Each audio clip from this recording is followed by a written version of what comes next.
Matagal na nakulong si Joaquin Bordado dahil sa salang pagpatay. Nang makalaya siya, itutuloy niya ang nasimulan. Yun ay ang paslangin ng mga aswang.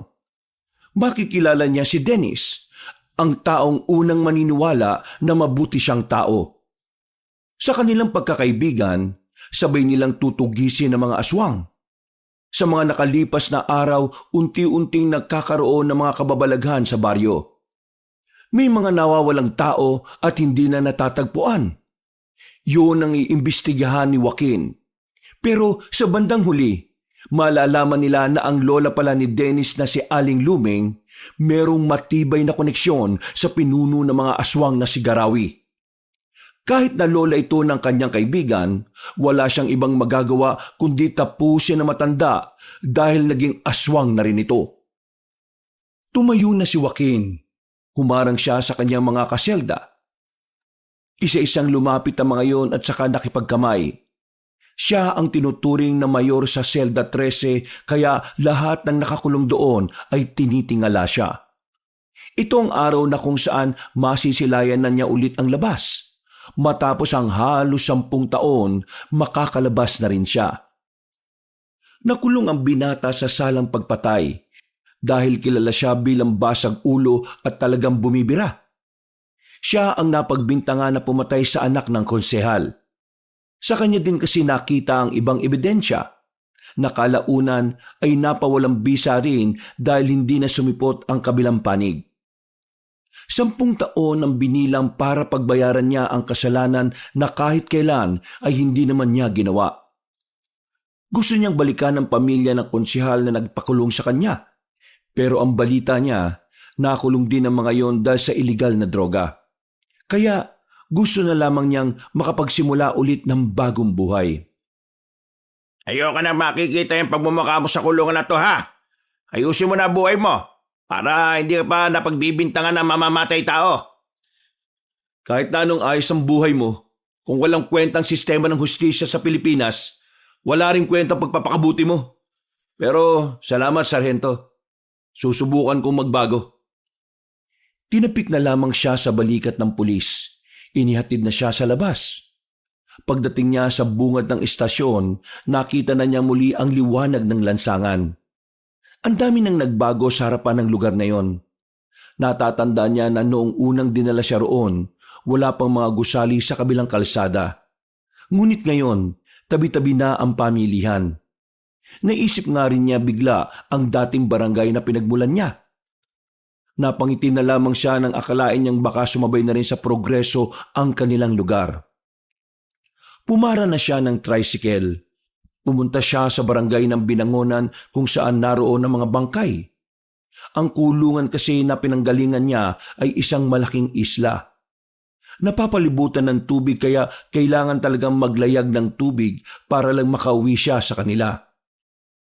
Habang nasa laot, bigla niyang naalala ang kapatid na si Gabriel. 10 taon pa lang kasi ang lalaking yon nang makulong siya. Wala na siyang ideya kung ano ang itsura nito. Nung makulong kasi siya, pinagbawalan niyang dumalaw ang pamilya niya sa kulungan para na rin sa kaligtasan ng mga yon. At mula noon, nawalan na siya ng balita sa mga mahal niya sa buhay. Ayos na ba yan, Manong? Wala pa kasi akong pera eh. Kakalaya ko lang sa kulungan. Nakapatay kasi ako dati. Mabuti naman ako pero minsan mainitin ang ulo ko. Sa sinabi niyang yun sa bangkero, napatango na lamang yun at nagmamadaling makabalik ng bangka. Napapailing na lamang din si Joaquin. Pero sa kabilang banda ay natatawa na lang din siya.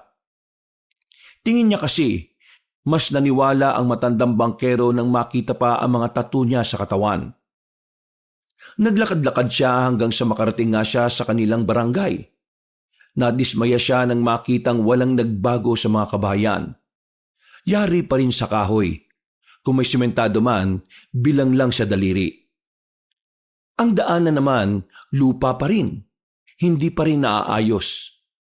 Baku-bako, marami pa ring lubak. Ganun na ganun ang lupa na iniwan niya noong dalhin siya sa kulungan.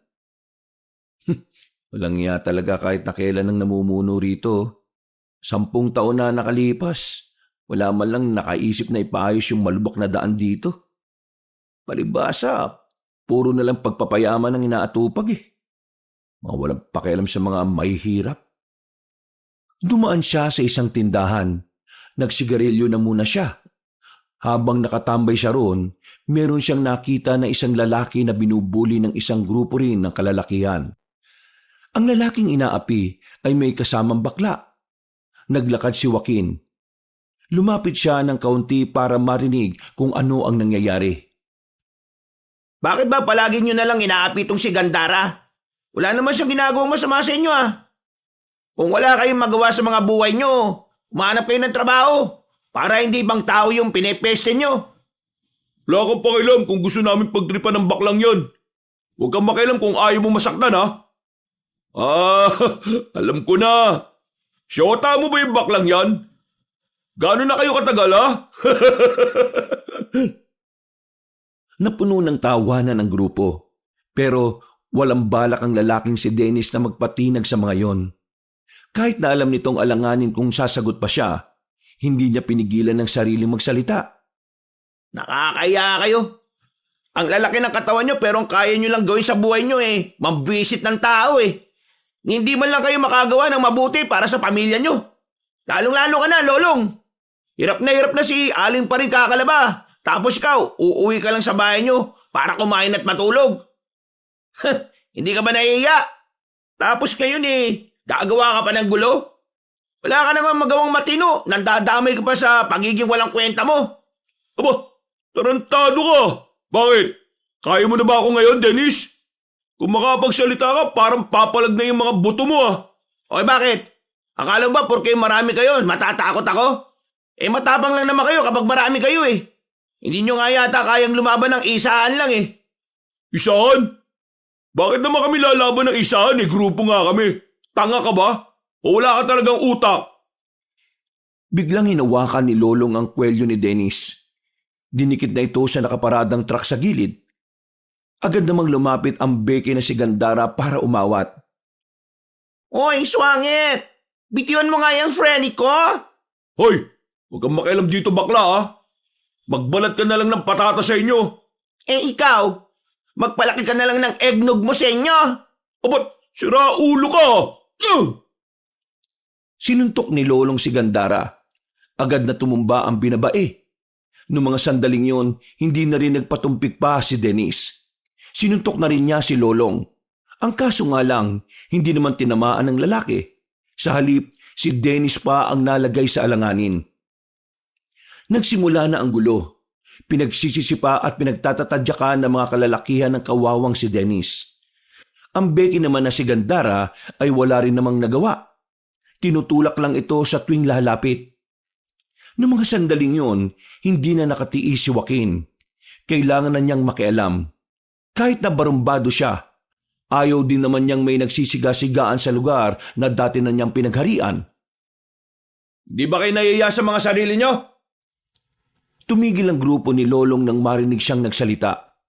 Nakasimangot ang mga yon na nakatingin sa kanya. Tila hindi gusto ang pakikialam niya. Sino ka naman mukhang gusgusin ka? Tingnan mo nga sarili mo oh. Sira pa ang pantalon mo. Ano akala mo? Dahil marami kang tato eh, matatakot kami sa'yo? Hibang ka na ba? Hindi mo man lang ba tatanungin kung saan ako galing bago mo ako makaharap ngayon? Eh ano pakialam ko? Di nga kita kilala eh. Eh di magpapakilala ako sa'yo. Yung ba gusto mo? Bakit ka ba nakikialam? Taga rito ka ba? Tinatanong mo ako kung taga rito ako. Bakit? Interesado ka na ba? Dami mong shot-shot. Ibaba mo yung bag mo. At subukan mo na ako ngayon. Nang magkaalaman na tayo. Buburahin ko yung mga tattoo mo gamit lang ang kamao ko. Eh di sige, tingnan natin. Lumapit si Lolong. Akala niya porke mas malaki siya kay Joaquin ay kakayanin niya ang taong 10 taon nang nasanay sa sakit ng katawan sa kulungan. Sinuntok ni Lolong si Joaquin. Pero laking gulat ni Lolong nang mailagan siya ni Joaquin nang walang kahirap-hirap. Nahawakan ni Joaquin ang kamay ni Lolong. Hinila yung pababa. Nang mapalod ang isang tuhod ni Lolong ay saka naman tinaga ng kamay ni Joaquin ang balikat ng lalaki. Lahat ay nagulat. Lahat ay nabigla nang makitang nakadapa na si Lolong sa lupa habang nasa likuran nito si Joaquin. Hindi makapalag si Lolong. Yun ang unang pagkakataon na nakita ng mga taong naroon na tila walang kalaban-laban ng maangas na lalaki. Kailangan ko pa bang sabihin ang pangalan ko? Bakit? Sino ka ba talaga? Ako si Joaquin. Kilala ako bilang si Joaquin Bordado sa Selda 13. Kung gusto mong mas makilala pa ako, tumira ka sa selda na pinanggalingan ko. Nakulong ka na? Saka lamang umalis si Joaquin sa likuran ng lalaki nang makita niyang naging kalmado na rin yon. Ngumisi si Joaquin. Sandaling pinagpag ang pantalon. Tumingin siya sa mga kasama ni Lolong. Parang takot na takot ang mga yun na makalapit sa kanya. Mga bagito pa lang kayo. May pangalan na ako sa lugar na to. Kaya wag na kayo maghari-harian dito. Dahil nandito na ulit ako. Ikaw, anong pangalan mo? Bakit mo tinatanong? Hindi kita sinasabing sumagot ng patanong. Sumagot ka ng maayos. Lolong ang pangalan ko. Kayong lahat, ako si Joaquin. Nandito na ako. Nagbabalik na ako sa barangay na ito. Kung sino man ang mga maangas dito, pasensyaan tayo. Kayo, umalis na kayo bago pa ako mairita sa mga pagbumukha ninyo. Alis! Nagmamadaling umalis ang grupo ni Lolong. Takot na takot ang mga yon na parabang mga bata. Nang mapatingin si Joaquin kay Dennis at Gandara, nakita niyang tila umiiyak na ang Becky. Nagulat na lamang siya nang bigla siyang yakapin ni Gandara na mahigpit. Oo, bakit mo ako niyayakap? Hindi tayo talo, no? Buwang ka ba, bruwa ka? Akisto! Supatembang mo! Supatembang ano? Ako na ite, si Gabriel! Gabriel? Teka, ikaw na ba talaga yan? Bakit ang haba ng buhok mo? Ano nangyari sa'yo? Bakit ka nagkaganyan? Oy, kumakatanong para namang sakit ang pagiging bakla. Sira ulo ka ba? Wala naman ako sinabing gano'n, no? Ang akin lang naman, bakit ka naging ganyan? Ano naging dahilan? Hindi ko sinasabi na ayoko sa ganyan, ha? Di tayo talaga as magtsikahan. Punta na lang kaya tayo sa ating baler. Noos ko, mismo na ang house ni Mudrak Else. Tara na! Naglakad sila patungo sa kanilang bahay. Nang makarating sila roon ay nakita ni Joaquin ang dating bahay na kinalakihan niya. Wala pa rin pinagbago. Kahoy pa rin. Ang tanging nagbago lamang ay ang bakuran. Mas sumikip ito kumpara noon. Napansin din niya na parang mas lumaki ang bakuran ng kapitbahay kumpara sa kanila. Para bang nasasakop na ang bakuran nila. Ma, nandito na ako. Nang wala ang ngiti ng Becky na si Gandara, napansin din naman ito agad ni Joaquin. Bagay na nagdulot ng pagtataka sa kanya. Oh, bakit? Kuya, wala na si Mama. Ano? Wala na si Mama. 1 taon nang makulong ka. Nagkasakit siya ng malala. Gusto ka sana namin puntahan bago siya pumanaw kaso nung araw na bago kami dumalaw, ayun, nawala na siya. Nawalan na rin ako ng lakas ng loob na dalawin ka nun. Kasi sabi ng nakausap kong gwardiya doon, nailipat na raw kayo sa Maynila. Ang matigas at maangas na puso ni Joaquin ay tila lumambot. Malapit na siyang maiyak pero pinipigilan na lamang niya. Ayaw niyang masira ang imahe ng kanyang pagiging maangas. Ikaw naman kasi Kuya Kes eh. Di mo kami pinayagang dumalaw ni Mudrak Kels. Pero, knows mo ba, before siya mategi boom boom, sabi niya, kapag nakalaya ka na raw, gusto niya magkasama tayo here sa baler para kahit papano, hindi raw mawawala mga memories. Hindi ko inakala na sa pagbabalik ko wala na pala si Mama. Kung alam ko lang na may sakit siya, gumawa na sana ako ng paraan para makita siya. Hindi na natin mabibring back ang nangyari sa patembag ko. Ang gawin na lang natin, live our life to the max. Ikaw, bakit ka naging bakla? Huling kita ko sa'yo, nakikipagsuntukan ka pa Brother naman, 10 years old pa lang Akesh that time, no? Sa 10 taon na walay ka, dami ng happenings. Let's say, nahumaling Akesh sa mga damit na pambabae. Pero, Kuya Joaquin, ask ko lang ha, tanggap mo ba Akesh kahit baklo siya ko? Wala naman akong pakialam kung bakla ka eh. Ang gusto ko lang, umayos ka ng ugali mo. Ayaw ko ng baklang kanal ah. Baklang matino gusto ko. Eh di go! Di naman ako palingkera, kaya goods lang. Lagi ba kayong inaaway nung kanina? Ako, sanay na Akesh. Di ko lang sila pinapansin. Pero itong Frenny ko, naulang siya na jombag na mga yun eh. Sabi ko kasi wag nang mag-fight. Kaso ayan, superhero ang peg. Tumingin si Joaquin kay Dennis na parang hindi rin naman makatingin na maayos sa kanya.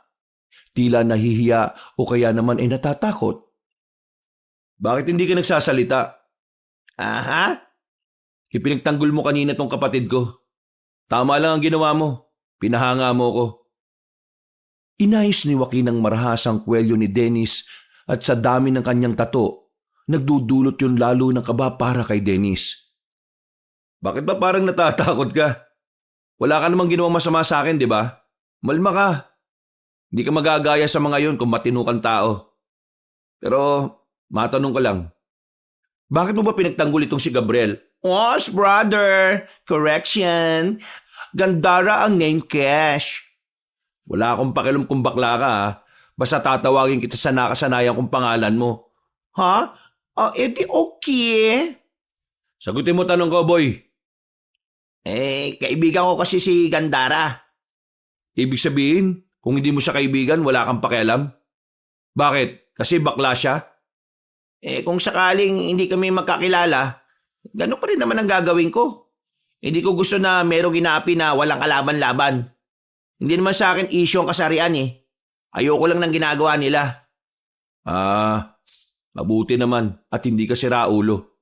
Kasi kung siraulo ka, baka binalian na kita ng buto dyan. O Anech, dyan na lang kayo? Ayaw nyo gumora dito sa loob? Nauna nang pumasok si Joaquin. Bagya niya pang binangga ang kanyang kapatid. Lihim na nakaramdam ng lungkot ang binatang si Joaquin nang pagmasdanan niya ang loob ng bahay. Naalala niya ang lahat ng mga alaala kasama ang kanilang ina. Sa kabilang banda, sinisisi niya ang kanyang sarili. Kung hindi lang sana kasi siya naging basag ulo noon, idi sana ay mas nabantayan niya ang kanyang ina. Idi sana hindi siya napagbintangan na pumaslang sa anak ng konsehal. Mapatawad mo sana ako sa dami ng pagkukulang ko sa pamilyang to. Oy, no ka ba? Patagal ka nang pinatawad ni Mudra, no? Huwag ka nang sad dyan. Hindi bagay sa mga tattoo mo, ha? Uy, nagugutom ako. Wala na bang pagkain dito? O siya, ako rin, Tom Jones na rin eh. O sige, gogora mo na Akesha. Bibili ako ng pudang natin. Pwede ba ayusin mo yung pananalita mo? Ayos lang sa akin na bakla ka pero gusto kong madali kita maintindihan. Di ko maintindihan mo pinagsasabi mo eh. Okay. O ikaw? Ako? Oo, ikaw. Bakit? Dito ka lang. May tatanong ako sa'yo. Ano ba yun? Sino naghahari-harian dito? Sino-sino pang mga kamag-anak ni Consial Marquez ang natitira dito? Nagbabalak ang gantian sila. Wala na sila rito. Yung iba, nagkandamatay na. Yung iba naman nakulong sa Maynila. Ano? Nagkandamatay? Bakit? Anong nangyari sa iba? Wala rin nakakaalam eh. Basta isang umaga, dumating ang mga bangkay nila na lasog-lasog na. Sa pagkakaalala ko, 15 anyos pa lang ako noon. Kami ni Gandara. Wala bang nabanggit na kahit na ano kung sino yung suspect? Nung una, ikaw pa rin ang pinagbibintangan. Kasi pinatay mo raw yung anak ni Konsyal eh. Hindi malabong patayin mo rin yung iba. Pero wala rin nangyari sa bintang nila kasi di ba nakakulong ka na nga. Mga siraulo pala talaga yung mga yun eh no. Ako pa rin kahit wala na akong kakayahan. Ang tanong, pinatay mo ba talaga yung anak ni Konsyal Marquez? Ano sa tingin mo? Tingnan mo ako sa mata. Tingnan mo kung talaga bang kaya kong pumatay ng tao. Alam ko na kaya mong pumatay ng tao. Pero hindi ko lang alam kung ikaw ba talaga pumatay sa anak ni Konsyal. Hindi ko pinatay ang anak niya. Nang makita ko si Norman, nakahandusay na siya. May tama ng baril sa ulo. Na wala akong kinalaman. Di kung ganon, bakit hindi ka umapila? Kasi wala akong kapangyarihan eh. Wala akong pera. Kahit umapila ako, wala rin mangyayari. Mas pinili ko na lang na manahimik kaysa madamay pa pamilya ko. Hindi ka ba nangihinayang? Dahil ikaw ang nakulong na dapat iba ang nandun sa selda. Siyempre nangihinayang ako. Nagalit, nainis. Kinamuhian ko sila. Pero wala na magagawa galit ko. Wala na rin naman sila eh. Pero napapaisip pa rin ako kung ano nangyari dun sa mga kamag-anak ni Konsyal na pinatay. Meron akong narinig na chismis noon. Kaso, noon pa yun eh. Hindi ko sigurado kung totoo. Kasi, hindi ko rin naman alam din kung totoo mga pumaslan sa kanila. Bakit ano ba yon? Ang narinig ko na sinabi ng mga tricycle driver noon, aswang daw ang pumaslang sa mga kamag-anak ni Konsyal. Aswang? Oo! Pinaslang daw sila ng mga aswang kasi itong si Konsyal may nilokong negosyante. Ang chismis, yung negosyante, aswang. At alam mo ba kung anong nakapagtataka? Yung mga tricycle driver na narinig kong yun ang pinag-uusapan, abay, bigla na rin nawala. Hanggang ngayon, hindi na sila nakita. Alam ko yan kasi yung isa sa mga tricycle driver, tatay ng kaibigan namin ni Gandara.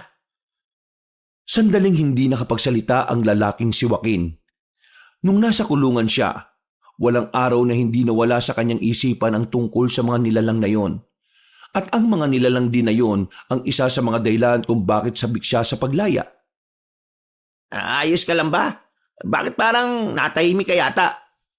Oo, ayos lang ako. Nagugutom na kasi ako eh. Paglabas ko ng kulungan, wala akong kapera-pera.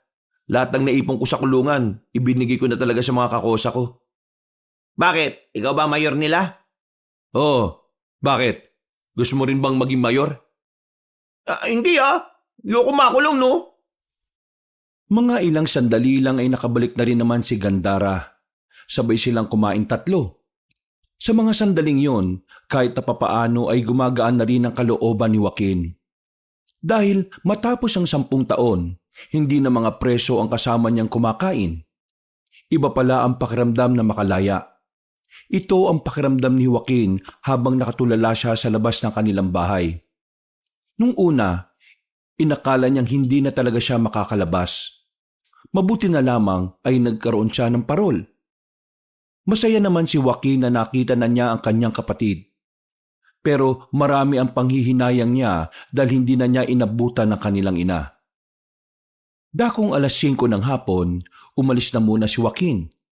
Ilang minutong lakad lang ang sementeryo mula sa kanila. Kaya agad siyang nagtungo roon para bisitahin ang kanilang ina. Pagdating niya roon, nahanap niya agad ang puntod ng ina niya na nasa bandang gitna na ng sementeryo. Ma, nandito na ako. Nakalaya na ako. Ikaw, kailan ka babangon dyan? Miss ko na yung mga pagbubunga nga mo sa umaga eh. Pati na rin ang sermon mo sa gabi bago ako matulog matapos mag-inom. Ma, patawad Hindi na ako nakaabot sa'yo. Kung nasaan ka man ngayon, sana masaya ka na. Ngayon ko lang na-appreciate yung mga pagbubunga nga mo, mga sermon mo. Kasi ngayon ko lang napag-isip-isip na para naman sa akin yun eh. Ngayon lang talaga. Kung kailan wala ka na. Totoong laging nasa huli ang pagsisisi. Biglang humangin ng malakas. Bagyang napangiti si Joaquin. Pero nawala ang ngiting yun na makaramdam siya ng kakaiba. Sinuyod niya ng tingin ang buong paligid. Wala siyang ibang nakita kundi ang mga nicho lang na nilulumot na rin dahil sa kalumaan. Ma, sandali lang May kukumpirmahin lang ako. Sandaling iniwan ni Joaquin ang puntod ng ina. Naglakad siya para sundan ang nararamdaman niyang presensya. Habang naglalakad siya, palakas ng palakas ang naririnig niyang kaluskos. Parang may tao na naglalakad at umaapak sa mga tuyong dahon. Inihanda na niya ang kanyang sarili. Nakahawak na siya sa patalim na nakasuksok sa kanyang tagiliran. Marahan siyang naglakad patungo sa likuran ng puno. Pagtingin niya roon, dismayado siya nang makita ang isang aso na kulay puti. Pambihira naman. Bakit ka ba nandito sa sementeryo? May dinadalaw ka rin ba? Tumahol lang ang aso. Malis ka na. Di ka pwede sa sementeryo. Mabubulaw mo lang itong mga nandito eh. Tong aso na to, oh. Alis! Agad na tumakbo palayo ang aso ng bugawin na ito ni Joaquin. Napapakamot na lamang siya sa noon niya dahil doon. Binalikan na lamang niya ang kanyang ina. Mahigit 1 oras din siyang naroon. Pagkatapos, naglakad-lakad na muna siya sa buong barangay nila. Wala nang nakakakilala sa kanya. Kahit ang mga dati niyang kakilala ay hindi na siya natatandaan. Naiintindihan naman niya ang mga yon. Kahit din naman kasi si Gandara na kapatid niya ay hindi agad siya namukaan. Malaki na rin kasi talaga ang ipinagbago ng mukha niya. Mas dumami kasi ang tattoo niya sa katawan nang makulong siya sa mahabang panahon. Hoy Dennis, tama ba? Nadaanan niya ang binata sa tapat ng isang bakuran. Abala yung nagsisibak ng kahoy. Agad din naman itong lumapit sa kanya. Oh, bakit? Ano kailangan mo? Saan may bilihan dito ng lambanog? Nakko, sarado na tindahan sa mga ganitong oras. Kadalasan, sa baya ka na makakabili ng ganyan. Ang layo. Nakakatamad.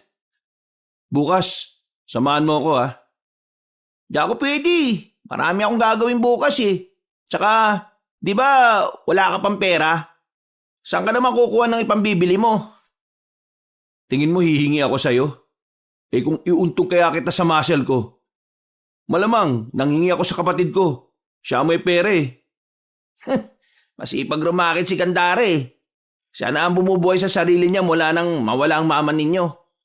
Wala naman din kasing tumutulong na kamag-anak ninyo. Lahat sila, parang tinakwil na kayo mula nang makulong ka eh. Ngayon nandito naman ako. Hindi ko hahayaan na magdusa yung baklang yun. Kapatid ko yun eh.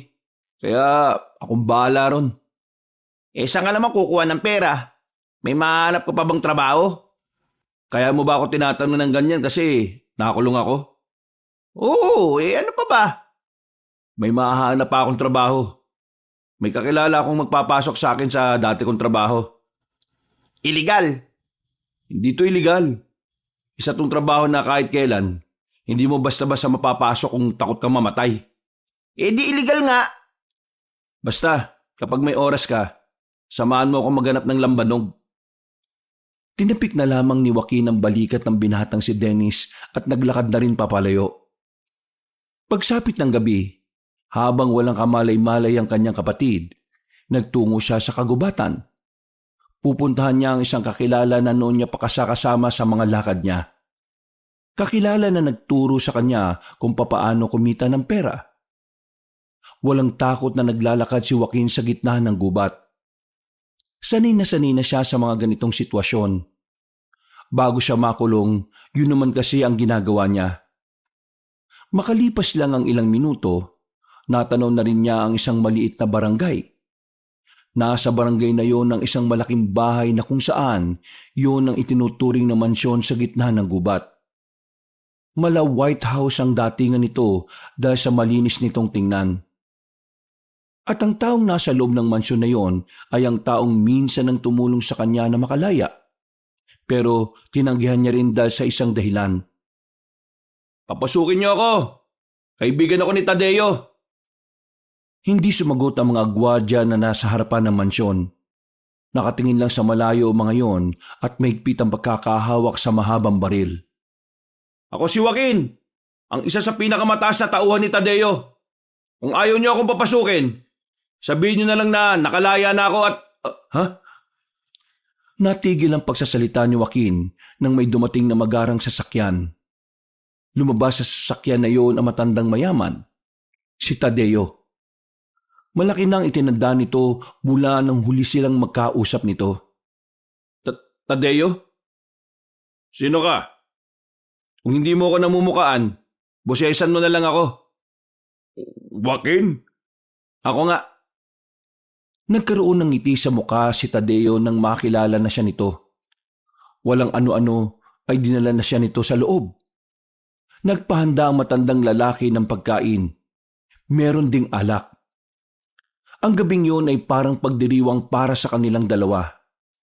Noon kasi, talagang silang dalawa na ang sanggang dikit sa maraming bagay. Para silang mag-ama. Kung hindi nga lang nakulong ang binata, baka ngayon ay mas marami na silang natapos na misyon. Buong akala ko sa kulungan ka na mamamatay eh. Pasensya ka na, Joaquin ah. Sinusubukan ko naman na makalaya ka pero hindi gumagana ang pera ko eh. Wala rin naman akong kakilala na pwedeng bumakap sa'yo. Hindi mo kailangang humingi ng pasensya, Mang Tadeo. Ako rin naman ang may gusto na huwag kayong makialam sa pagkakakulong ko. Dahil sa kabilang banda, naging pabor din naman sa akin ang nangyari. Pabor? Anong ibig mo sabihin, Joaquin? Mukhang marami na akong hindi nalalaman mula na makulong ka. Bago ako makulong, napatay kong isa sa mabibigat nating kalaban. Alam ko na hahanapin na nila ako nun. Kaya sumama agad ako sa mga pulis nang dakpin nila ako. Kasi alam ko na kapag nasa kulungan ako, hindi sila makakalapit sa akin. Kung ganyan pala nangyari, bakit hindi mo agad sinabi sa akin? Sinarili ko ang tungkol doon. Ayaw kong madami yung mga taong may koneksyon sa akin. Pati na rin ang pamilya ko. Hindi ko pinayagan na dalawin ako. Kasi alam ko na kapag nalaman nila kung sinong mahahalaga sa akin, idadamay din nila. Hindi sila basta-basta. Kaya nakakasiguro ko na hindi sila titigil hanggat hindi ako nagagantihan. Prinsipe ang napatay ko, Mang Tadeo. Malaking kawalan yun sa kanila. Totoong peligroso nga ang ginawa mo. Pero kasama naman yun sa misyon ninyo eh. Nung panahon na yon, mas pinili kong hindi ka nalang madamay. Dahil kapag ikaw ang namatay, masisira na ang organisasyon. Tungkol sa organisasyon, matagal nang buwag ang samahan, Joaquin. Buwag? Bakit? Anong nangyari? Alam mo naman na ikaw ang alas ng samahan. Ikaw lang ang may kakaibang tinataglay na kayang tumapat sa lahat ng kalaban. Kaya, nung mawala ka, lahat sila ay nawala na rin ng pag-asa. Ang iba ay namatay. Ang iba naman mas pinili na lang na mamuhay ng payapa sa ibang lugar. Napabuntong hininga na lamang ang matandang lalaki. Baka sa mukha nito ang panghihinayang sa nangyari.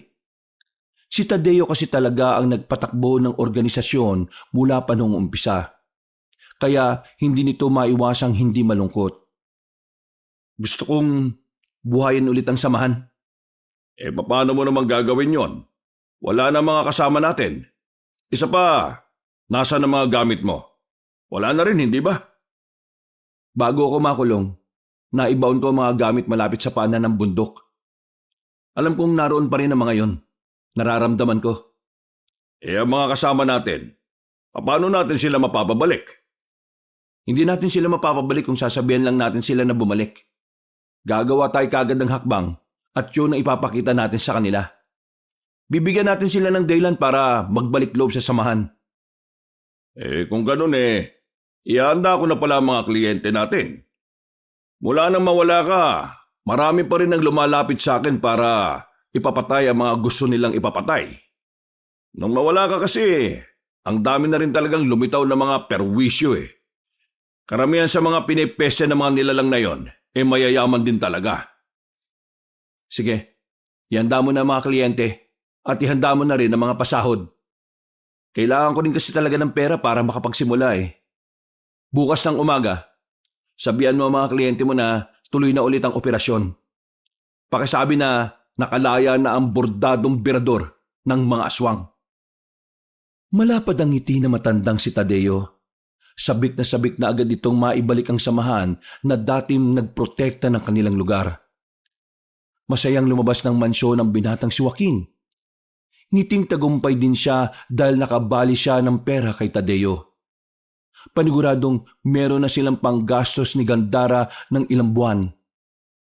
Bago siya umalis sa gubat, ay pinuntahan na muna niya ang mga nakatanim niyang gamit sa paanan ng bundok. Halos kalahating oras din ang nilakad niya bago niya yun narating. Sa wakas, nandito na rin ako. Nandito na ako para gamitin kayo ulit. Sana'y ako pa rin ang kinikilala niyong amo. Gamit lang ang makapal na sanga ng puno na may talim sa dulo, hinukay niya ang lupa. Maya-maya lang nakita na niya agad ang baul kung saan nasa loob nito ang mga gamit niya noong pumapatay pa siya ng mga aswang. Pagbukas niya ng baul, napapikit agad siya nang biglang sumilay sa kanya ang malakas na liwanag. Silaw na silaw ang lalaki, pero maya-maya lang ay naging bahagya na lamang ang liwanag na nagmumula roon. Kinuha niya agad ang isang kwintas. Ang kwintas kung saan nakadikit ang isang itim na bato. Ang bato na siyang nagsisilbing anting-anting ni Joaquin. Maraming salamat, mahal kong anting-anting. Kahit na matagal tayong hindi nagkita, ako pa rin ang kinikilala mo. Ngayon nandito na ako, magkakasama na tayo muli. Kinuha ni Joaquin ang lahat ng nasa baul at nilagay niya sa kanyang bag. Agad na rin naman siyang umalis. Oh, ano ba supatembang? Bakit ba ngayon ka lang? Sleeping Beauty na akis eh. Di ba sabi ko ayusin mo pananalita mo pagkausap mo ako? Okay. Pero, saan ka ba galing? Diyan lang, sa kakilala. Dumiskarte ako ng pera. Ano yung daladala mo? Baka gusto mong kumain. Kumain ka na. Tapos na ako eh. Ito lugaw oh. Ay, bongga. Sweet mo naman, brother. Meron ka pa sa lubong. Sweet-sweetin mong mukha mo. Baka bultuin ako ni mama kapag pinabayaan kita, no? So, ano pala ang buhay mo sa kulungan? Sandaling natahimik si Joaquin.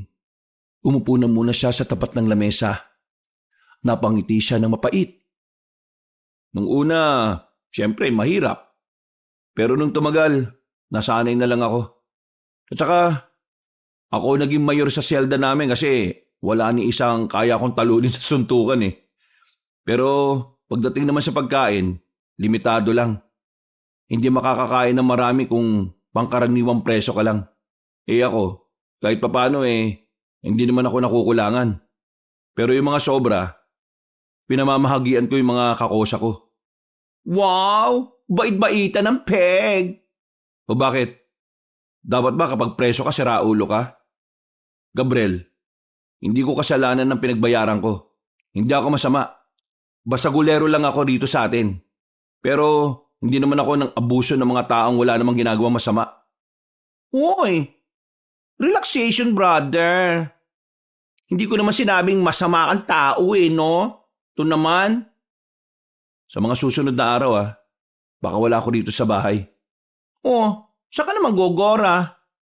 Gugurang pinagsasabi mo. Saan ka pupunta, I mean? Didiskarte ng trabaho.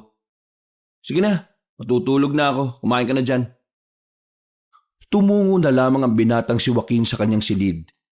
Paghiga niya ay agad na rin naman siyang nakatulog. Kinabukasan, pagdilat niya ng kanyang mga mata, narinig niya agad si Gandara na maingay sa labas. May kinakausap ito mga tsismosa. Napailing na lamang si Joaquin. Hindi niya inakala na parte pala ng grupo ng mga tsismosa ang kapatid niya. Lumabas na lang siya para bumili ng almusal. Palingon-lingon siya sa mga nadadaanan niyang tambay. Hindi tumitingin ang mga yon sa kanya.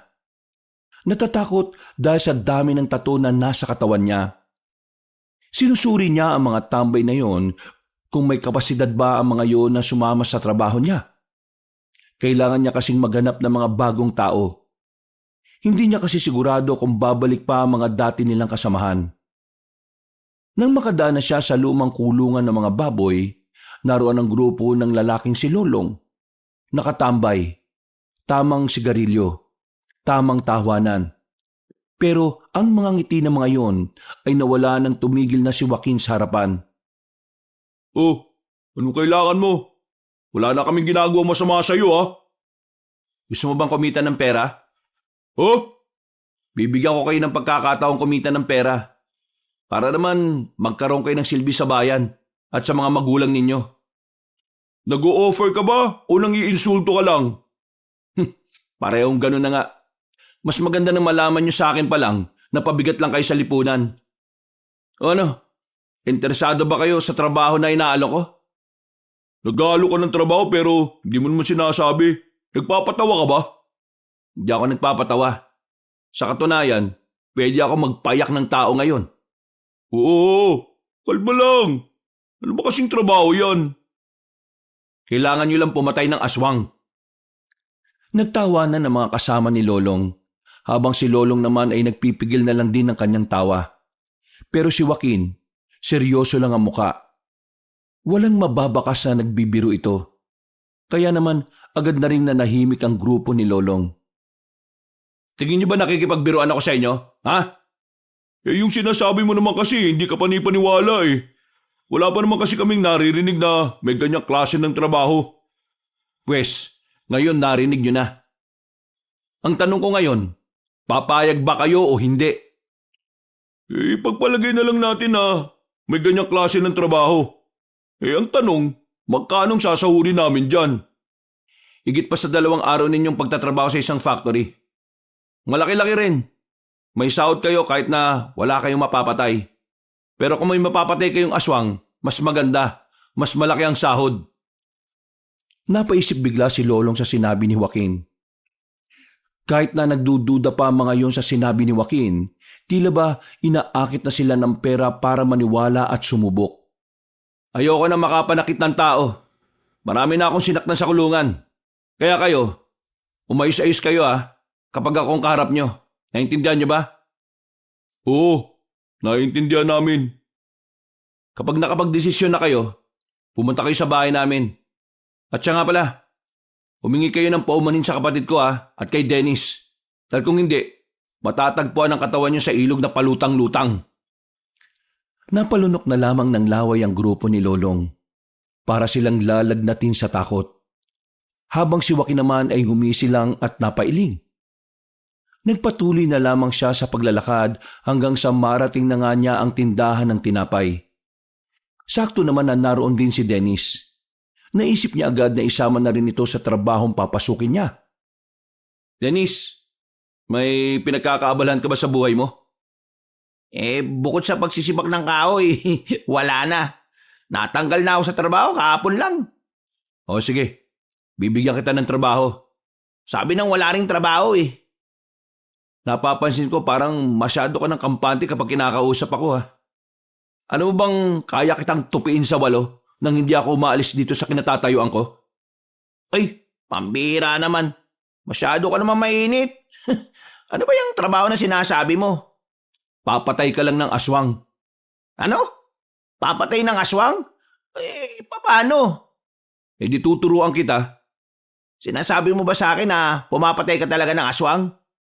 Gusto mo bang malaman? Halika, sumama ka sa akin. Patutunayan ko sa'yo. Hindi na. Mukha ka namang nagsasabi ng totoo eh. Hindi ka man lang ba magtataka? Hindi. Hindi naman ikaw yung tipo ng tao na magsasayang ng oras para lang sa isang kwentong gawa-gawa lang. Nakakawala ng angas ang paggawa ng mga kwentong walang kwenta, no? Alam mo, gusto ko ugali mo Pero hindi ako sasama sa trabahong inaalok mo, no? Wala akong alam sa pagpatay ng aswang eh. Kaya nga tuturuan kita. Marami ka ba talagang alam sa mga ganyang bagay? Ikukwento ko sa iyo sa ibang araw kapag interesado ka na sumali sa sinasabi ko. Sasali ako kapag kinuwento mo na sa akin yan. Kung ano man yung hindi mo kayang ikwento sa iba. Napatango na lamang si Joaquin. Dinala niya si Dennis sa kagubatan. Meron silang pinuntahan na lumang kubo. Sira-sira na ang harapan nito. Parang ilang bagyo na ang dumaan doon pero nanatili pa rin nakatindig doon. Nagtataka ang lalaking si Dennis kung ano ang ginagawa nila roon. Pero pumasok si Joaquin sa loob. Paglabas nito, may daladala na itong itak. Oh, ano yan? Malamang itak. Nakakita ka ba? Ibig ko sabihin, bakit ka may dalang itak? At bakit may itak sa loob ng kubo na yan? Ang kubo nito dating pahingahan ng mga kagaya kong bumibira ng aswang. Ang tawag sa amin, manunugis. Hindi ko inakala na may ganito ka palang tinatago ha. Kala ko kasi dati, base sa kwento ng kapatid mo, basagulero ka lang eh. Totoo naman basag ulo ko nun. Pero walang alam ang iba kung ano ang ginagawa ko kapag gabi na. Isa ako sa dahilan kung bakit walang buntis na napapahamak noon. Ngayon, naniniwala na ako na pumamatay ka talaga ng aswang.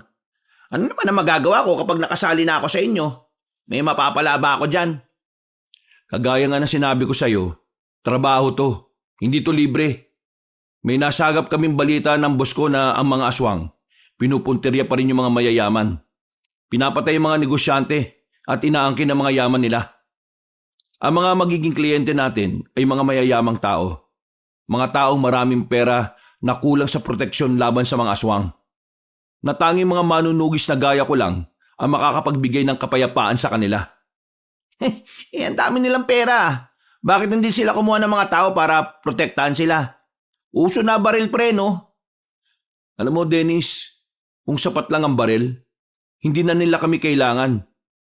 Nakakatuwa mang isipin pero kami mga manunugis na patalim lang ang gamit, kami pa ang nakakapatay sa mga aswang. Yun ay dahil kami ang mas nakakaalam kung paano sila patatahimikin. Binabayaran nila kayo. Magkano naman? Malaki.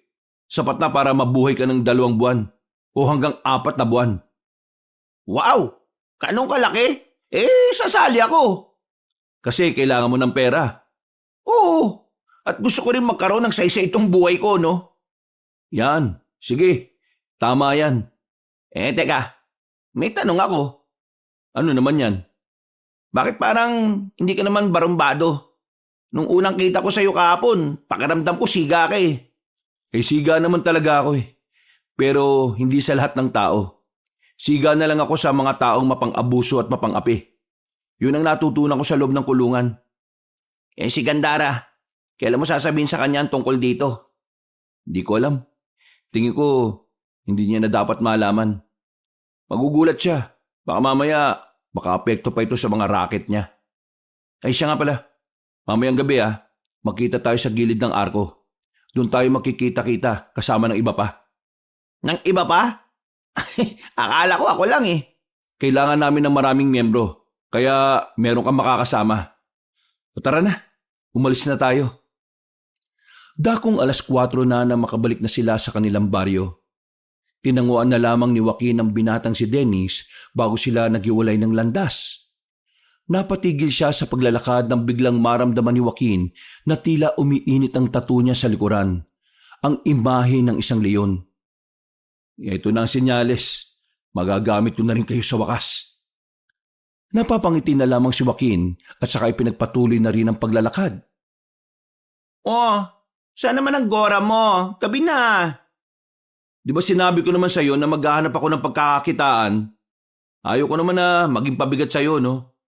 Kakalabas ko lang ng kulungan tapos magiging walang kwenta pa rin ako. Okay, sige. Ikaw naman ang bahala dyan. Basta, umuwi ka kagad ha. Alam mo naman, kapag may nangyaring masama sa'yo sa daan, magiging mag-isa na naman ako sa buhay. Ako? Mamamatay? Matagal mamatay ang masamang damo, no? Napangisi na lamang ang lalaking si Joaquin. Sinimulan na niyang maglakad.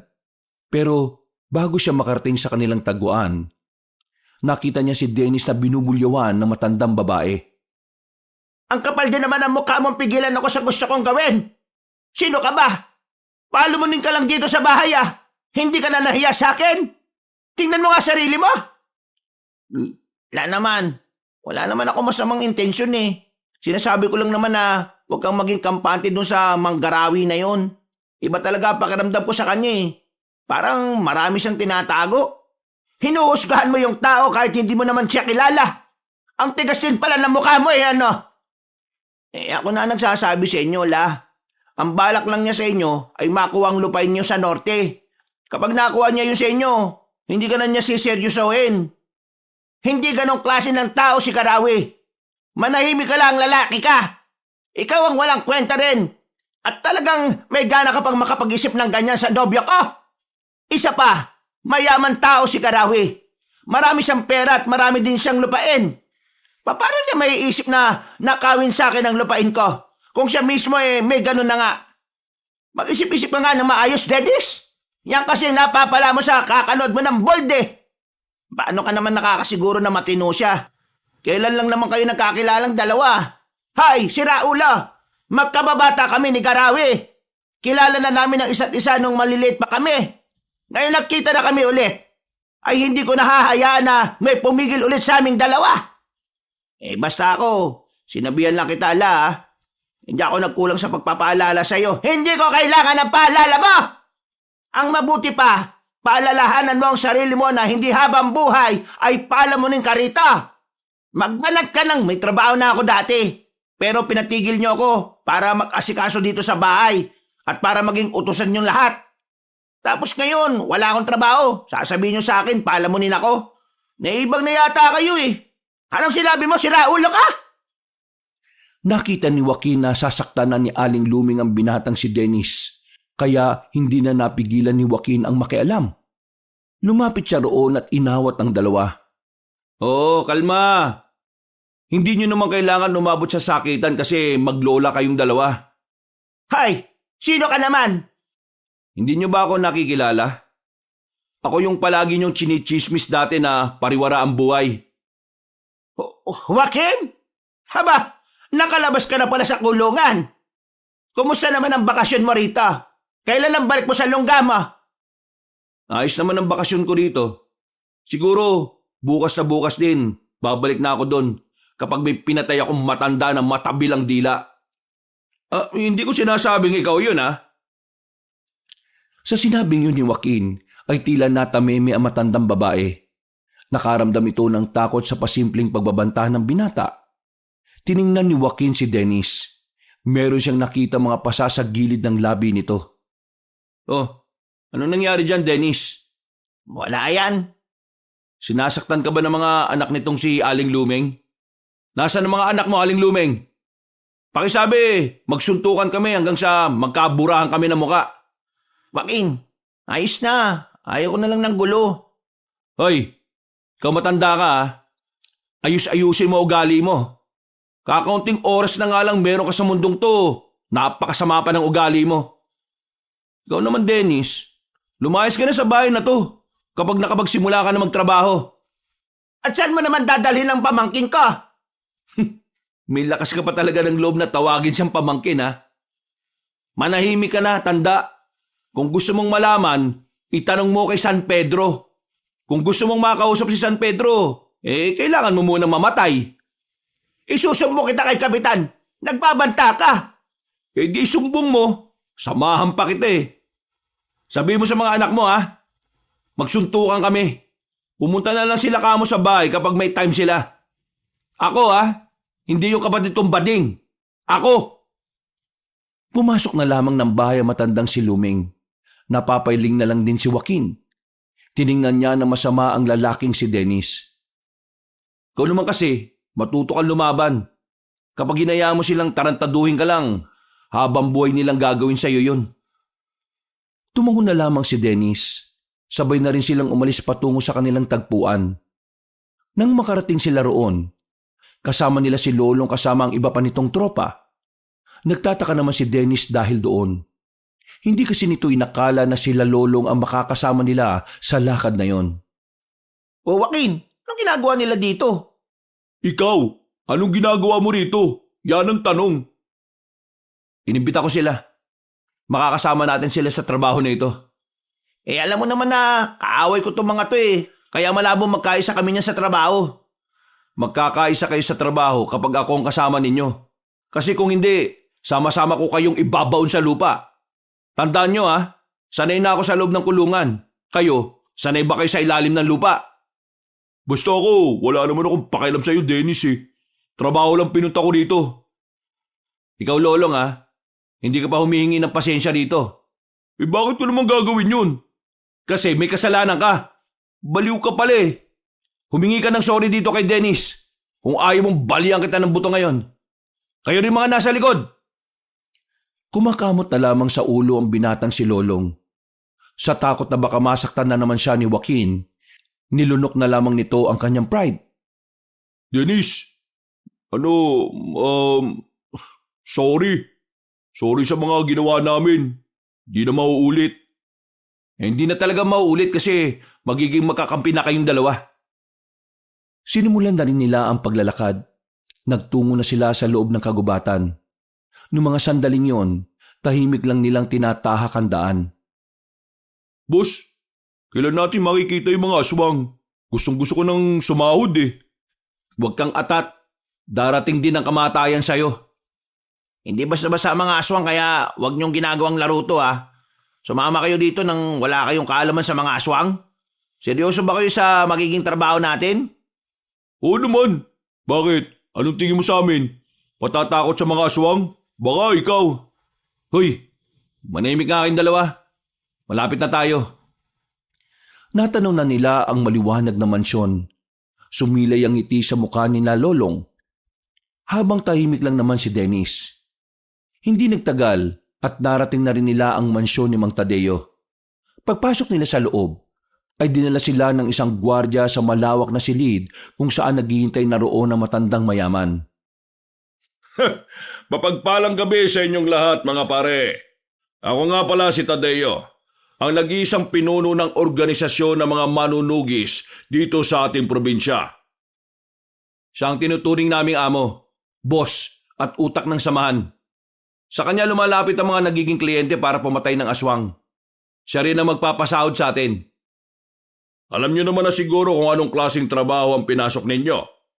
At dahil delikado ang pinasok ninyo, hindi naman pwedeng sumaba kayo kaagad ng walang laman niyang mga utak ninyo. Ano po ang kailangan namin gawin?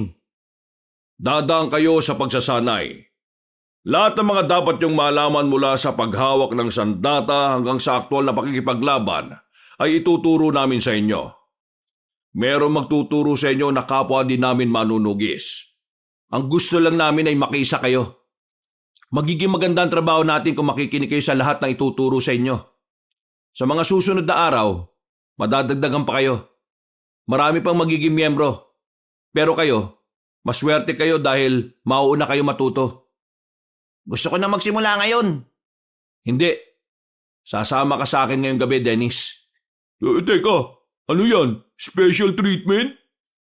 Gusto mo bang ikaw ang sumama sa akin para sumaba ka na kagad sa pakikipaglaban kahit na wala ka pang alam? Tila napagtanto ni Lolong na delikadong sinasabi ni Joaquin. Pero si Dennis, hindi man lang nakaramdam ng kahit na kaunting kaba. Kaya matapos ang pag-uusap na yon, umalis na rin silang dalawa ni Dennis. Teka, bakit nga ako? Bakit hindi si Lolong? Mapapalaban na ba tayo ngayon? Pinadala mo na ako nitong itak na to eh. Ikaw ang sinama ko kasi ikaw ang gusto kong maging kanang kamay ko. Gusto ko lang ipakita sa iyo mga aswang at kung paano ko sila papaslangin. Maraming salamat sa tiwala mo. Pero kapag ako namatay dito, kasalanan mo ha. Huwag ka mag-alala. Hindi ka mamamatay kapag ako kasama mo. Manood ka sa gagawin ko mamaya ha. Nagpapasikat ka ba sa akin? Umigil sa paglalakad si Joaquin nang makaramdam ito ng inis sa sinabi ni Dennis. Lumapit ito ng bagya at tinapik ng malakas ang balikat ng binata. Mukhang maangas ka na sa mga tinatanong mo ah. Hindi naman. Hindi ko lang maintindihan kung bakit kailangan ko makita kung paano ka papaslang ng aswang. Gusto kitang ma-expose ka agad sa aswang para mas madali kang nasasanay. Ito na rin ang magsisilbing isa sa pagsasanay mo. At saka ano? Sandali lang. Huwag ka maingay. Sandaling nakiramdam si Joaquin. Napatingin sila sa kalumang braso niya. Umiilaw ang tattoo niya na lawin. Nanlalaki naman ang mga mata ni Dennis nang makita yon. Hindi ito makapaniwala sa hiwaga na tinataglay ni Joaquin. Teka, ano nangyayari sa braso mo? Bakit may ganyan? Parang gumagalaw yung tattoo mo tapos bakit maliwanag? Mamaya na ako magpapaliwanag. Sa ngayon, humanda ka. Nararamdaman kong papalapit sila sa atin. Ha? Sino? Yung mga aswang. Ang akala ko ba pupuntahan natin sila sa kanila? Swerte tayo ngayon. Sila na mismo ang lumalapit. Ha? Anong swerte sa ganito? Huwag ka mag-alala. Akong bahala. Manood ka lang muna. Tumayo si Joaquin. Humina ang liwanag na nagmumula sa braso nitong may imahe ng lawin. Naglakad si Joaquin patungo sa daraanan ng mga aswang. Mga ilang sandali lang, hinarang na rin niya ang mga yon. Sino ka? Bakit mo kami inaarang? Umalis ka dyan kung ayaw mo masaktan. Gusto ko masaktan, kaya hindi ako aalis dito. Biglang pinagana ni Joaquin ang kapangyarihan mula sa imahe ng lawin. Mataas na tumalon ito. Lumapit sa harapan ng mga aswang at agad na tinaga ang isa. Sirit agad ang dugo mula sa dibdib nito. Dahil dito, sabay-sabay nang nagpalit ng anyo ang mga aswang. Sabay-sabay din yung umatake sa kanya. Pero dahil sa kapangyarihan ng imahe ng lawin sa kanyang braso, malakas ang kanyang pakiramdam. Bawat galaw ng mga nilalang ay nararamdaman niya. Kaya naman walang kahirap-hirap na naiilagan niya yon. Miss na miss ko na yung ganitong pakiramdam eh. Ang pakiramdam na makakapas lang ulit ako ng aswang. Parang nilalaro lamang ni Joaquin ang mga kalaban niya. Kahit na may kadiliman, matalas ang kanyang paningin. Para bang paningin din ng lawin ng kanyang ginagamit. Makalipas lang ng ilang minuto, kita niyang tila natatakot na sa kanya ang mga aswang. Ang iba kasing aswang ay nakahandusay na rin. Namatay na ang ilan. May iba naman na naghihingalo na rin. Pero dahil kilalang notoryo si Joaquin pagdating sa pagpuksa ng mga aswang, inubos niya ang lahat ng yon. Si Dennis naman, nanlalaki ang mga mata. Hindi niya inakala na may ganong klase ng kakayahan si Joaquin. Na para kay Dennis, kapangyarihan ng maituturing yon. Paano gawang patayin lahat ng aswang ng mag-isa ka lang? Totoo ba nakikita ko?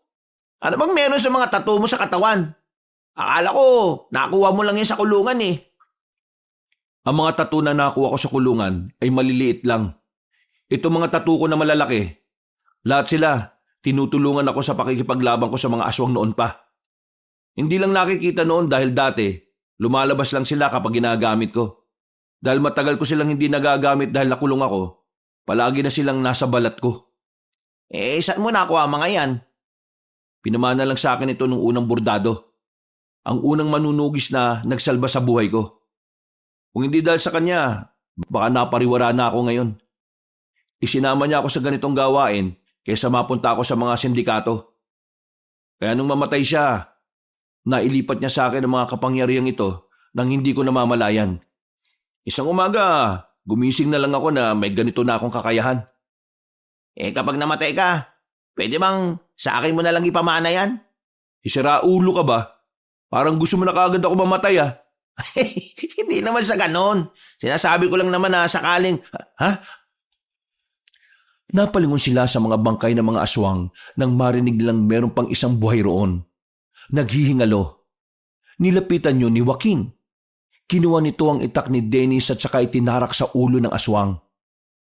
Bininyagan ko na ng dugo ang itak mo ah. Ang tawag dyan, basbas. Tara na.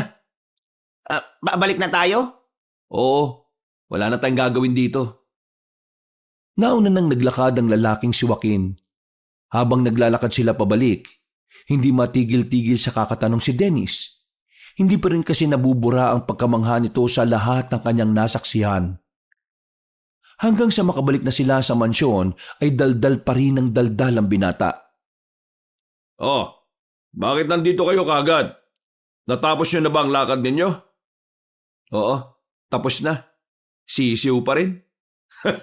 Wala ka pa rin talagang kupas. Bukas, habang sinasanay ang mga bago nating tao, puntahan mo na ang isa sa mga pinagtataguan ng mga aswang. Yung mga aswang na nanggugulo kina Don Arevalo. Tumangon na lamang si Joaquin. Nagtungo ito sa loob ng mansyon at pumunta sa malaking kusina. Kumuha ito ng maiinom at pagkain. Naupo ito sa sofa na parang wala lang nangyari. Sasama mo ba uli ako bukas? Oo, doon na tayo sa sahod. Kailangan natin mapas lang ang mga aswang na sinasabi ni Mang Tadeo. Turuan mo ko. Gusto ko din makapatay ng aswang eh. Hindi na kita kailangan turuan. Kusa mo na matututunan yon sa mismong laban. Ha? Sigurado ka ba? Oo naman. Nakikita ko ang potensyal mo. Mataas ang potensyal mong mamatay. Parang sinaulo ka naman kausap eh. Ano sinabi mo? Ay, wala. Ang sabi ko, ang galing-galing mo talaga. Wala kang katulad. Ngumisi na lamang si Joaquin.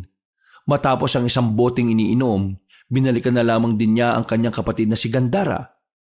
Sa mga sandaling yun ay gising pa rin ang binabae. Nagtatahi ito ng damit. Napatigil ng maramdaman na nasa pintuan na si Joaquin. Oh, kumusta ang walking? Anong walking pinagsasabi mo? Ibig kong sabihin, kumusta naman ang nilakad mo? Yun. Ayos naman. Supatembang ko, may kukwento aki sa'yo, pero huwag kang tatawa ah. O ano naman yan? Kung tungkol yan sa lalaki, wag na. Hindi, tungkol ito sa aswang. Napalingon si Joaquin sa kanyang kapatid nang marinig ang salitang yon. Pagtingin niya kay Gandara, seryoso din ang mukha nito. Walang bahid ng pagbibiro. Oy, bakit? Anong tungkol sa aswang? Yung isang freni ko, yung lolo niya kasi albularyo sa kabilang baryo. Alam mo, deads na. Dineds ng aswang daw eh. Pero na-deads daw yon sa norte. Dumalo daw ng handaan, tapos kinaumagahan, natagpuan ang katawan sa maisan, nilalangaw. Daming sugat eh. Deads na daw. Tingin mo, totoo ba mga aswangit na yon? O baka mamaya, iba naman ang tumegi doon sa lolo ni Frenny. Hindi nakasagot si Joaquin. Hindi dahil natatakot siya, kundi dahil napagtanto niya na mula nang dumating siya, parang unti-unti na rin nagpaparamdam ang mga aswang. Sa isip-isip niya, marahil alam na rin ng mga nilalang na yon na nakalaya na siya ng kulungan. Masigla ang umagang yon. Sa kabilang bakuran kasi, merong okasyon. Pero wala namang pakialam si Joaquin doon. Kahit na inaalok silang magkapatid na makisaya, ayaw na ayaw ni Joaquin. Para kasi sa kanya, pagsasayang lang ng oras sa mga okasyon na gaya ng ganon. Mas gugustuhin niya pang ilaan na lamang ang kanyang oras sa mas makabuluhan. Kagaya na lamang ng pagtuturo sa mga bagong miyembro ng kanilang organisasyon. Shala, saan ang lakad mo today, brother? Paulit-ulit ka. Maghanap nga ako ng mapagkakakitaan. Ay okay. Basta mag-iingat ka ha. Hindi porke maangas ka, hindi ka natatablan ng kamalasan. Takot lang sa akin ang kamalasan. Umiling na lamang si Joaquin. Umalis siya ng bahay para pumunta sa mansyon ni Tadeo. Pero bago yon, dinaanan na muna niya si Dennis. Magsasabay kasi ang dalawa para meron siyang kausap habang naglalakad. Ang kaso nga lang, nang dumating siya roon ay nakita niyang nakataas na naman ang boses ng matandang babae na si Luming. Binubungangaan na naman ito ang binatang si Dennis. Pagtingin ni Joaquin sa may gilid, merong matandang lalaki na nakatayo roon. Tingin niya, ang lalaking yon ay si Garawi, ang matandang nobyo ni Aling Luming. Hindi ka ba talaga nakakaintindi? Ang sabi ko kanina, ilabas mo na yung mga labahan. Hinintay mo pa talagang dumating ang bisita ko. Nakakaya ka talaga. Paano ko naman kasi may lalabas sa mga labahan ayaw naman akong papasukin ni Robert sa kwarto kung saan nandun yung mga labahan. Sige, magdahilan ka pa. Hindi mo na lang tanggapin na ikaw yung mali rito eh. Lumeng, hayaan mo na siya. Wala naman siyang kasalanan eh. Anong hayaan, Garawi? Makupad talaga ang isang yan. Huwag mo ipagtanggol yan kasi lalong magiging tamad yan. Ang sa akin lang naman, huwag ka na makonsume kasi ikaw rin naman ang mahihirapan eh. Araw mo lang din na masisira. Pero napapahiya ako sa iyo. Nasira na ang kasisimula ko palang na araw. Hindi ka naman napahiya. Ako lang naman ito eh. At saka, pwede naman nating simulan ng araw natin ulit. O Dennis, sige na. Malis ka na muna. Palalamigin ko muna ang ulo ng lola mo. Iiling-iling na lamang si Dennis.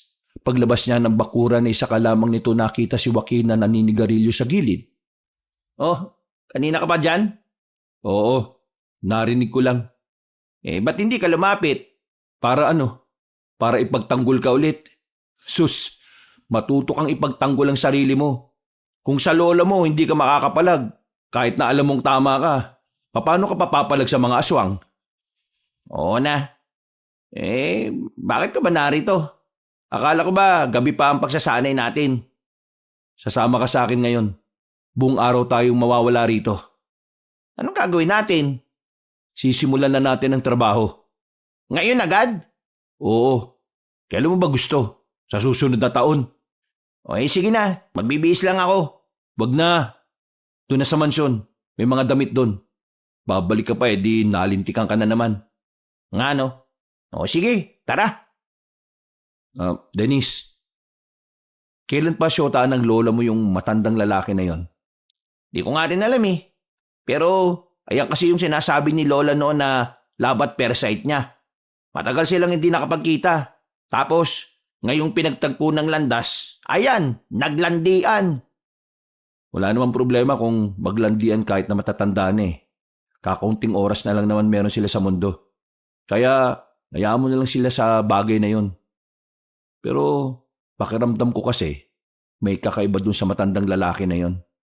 Ha? Paano kakaiba? Hindi ko alam eh. Basta, kapag tumingin ako sa kanya, parang hindi ako komportableng nakikita siya. Parang gusto ko siyang patayin kahit wala naman siyang ginagawang masama sa akin. Naku, nakakatakot na yung mga naiisip mo ha. Baka mamaya bigla ka na lang managa ng tao habang naglalakad tayong dalawa ha. Sira ulo. Tara na nga. Sabay nang naglakad ang dalawa. Ilang sandali lamang ay nakarating na rin sila sa mansyon. Pagkatapos makuha ang mga gamit sa mansyon, lumarga na rin sila para puntahan ang isa sa mga pinagtataguan ng mga aswang. Ang kaso nga lang, hindi na nila yun nakita pa. Nakatulog na ang mga aswang kaya dali-daling lumipat ng bagong tataguan. Mas nahirapan na sila sa mga sumunod na araw. Kahit na anong gawin nilang paghahanap sa sulok ng kagubatan ay wala na silang makita. Kaya naman inilaan na lamang nila ang kanilang oras sa pagsasanay. Stop! Gusto ko pang mag-practice habang katapat siya. Ako rin! Kailangan nyo nang tumigil.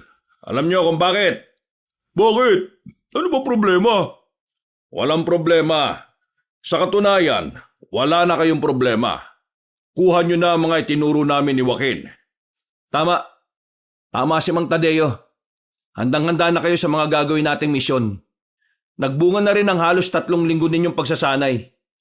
So, kailan tayo makikipaglaban sa mga aswang?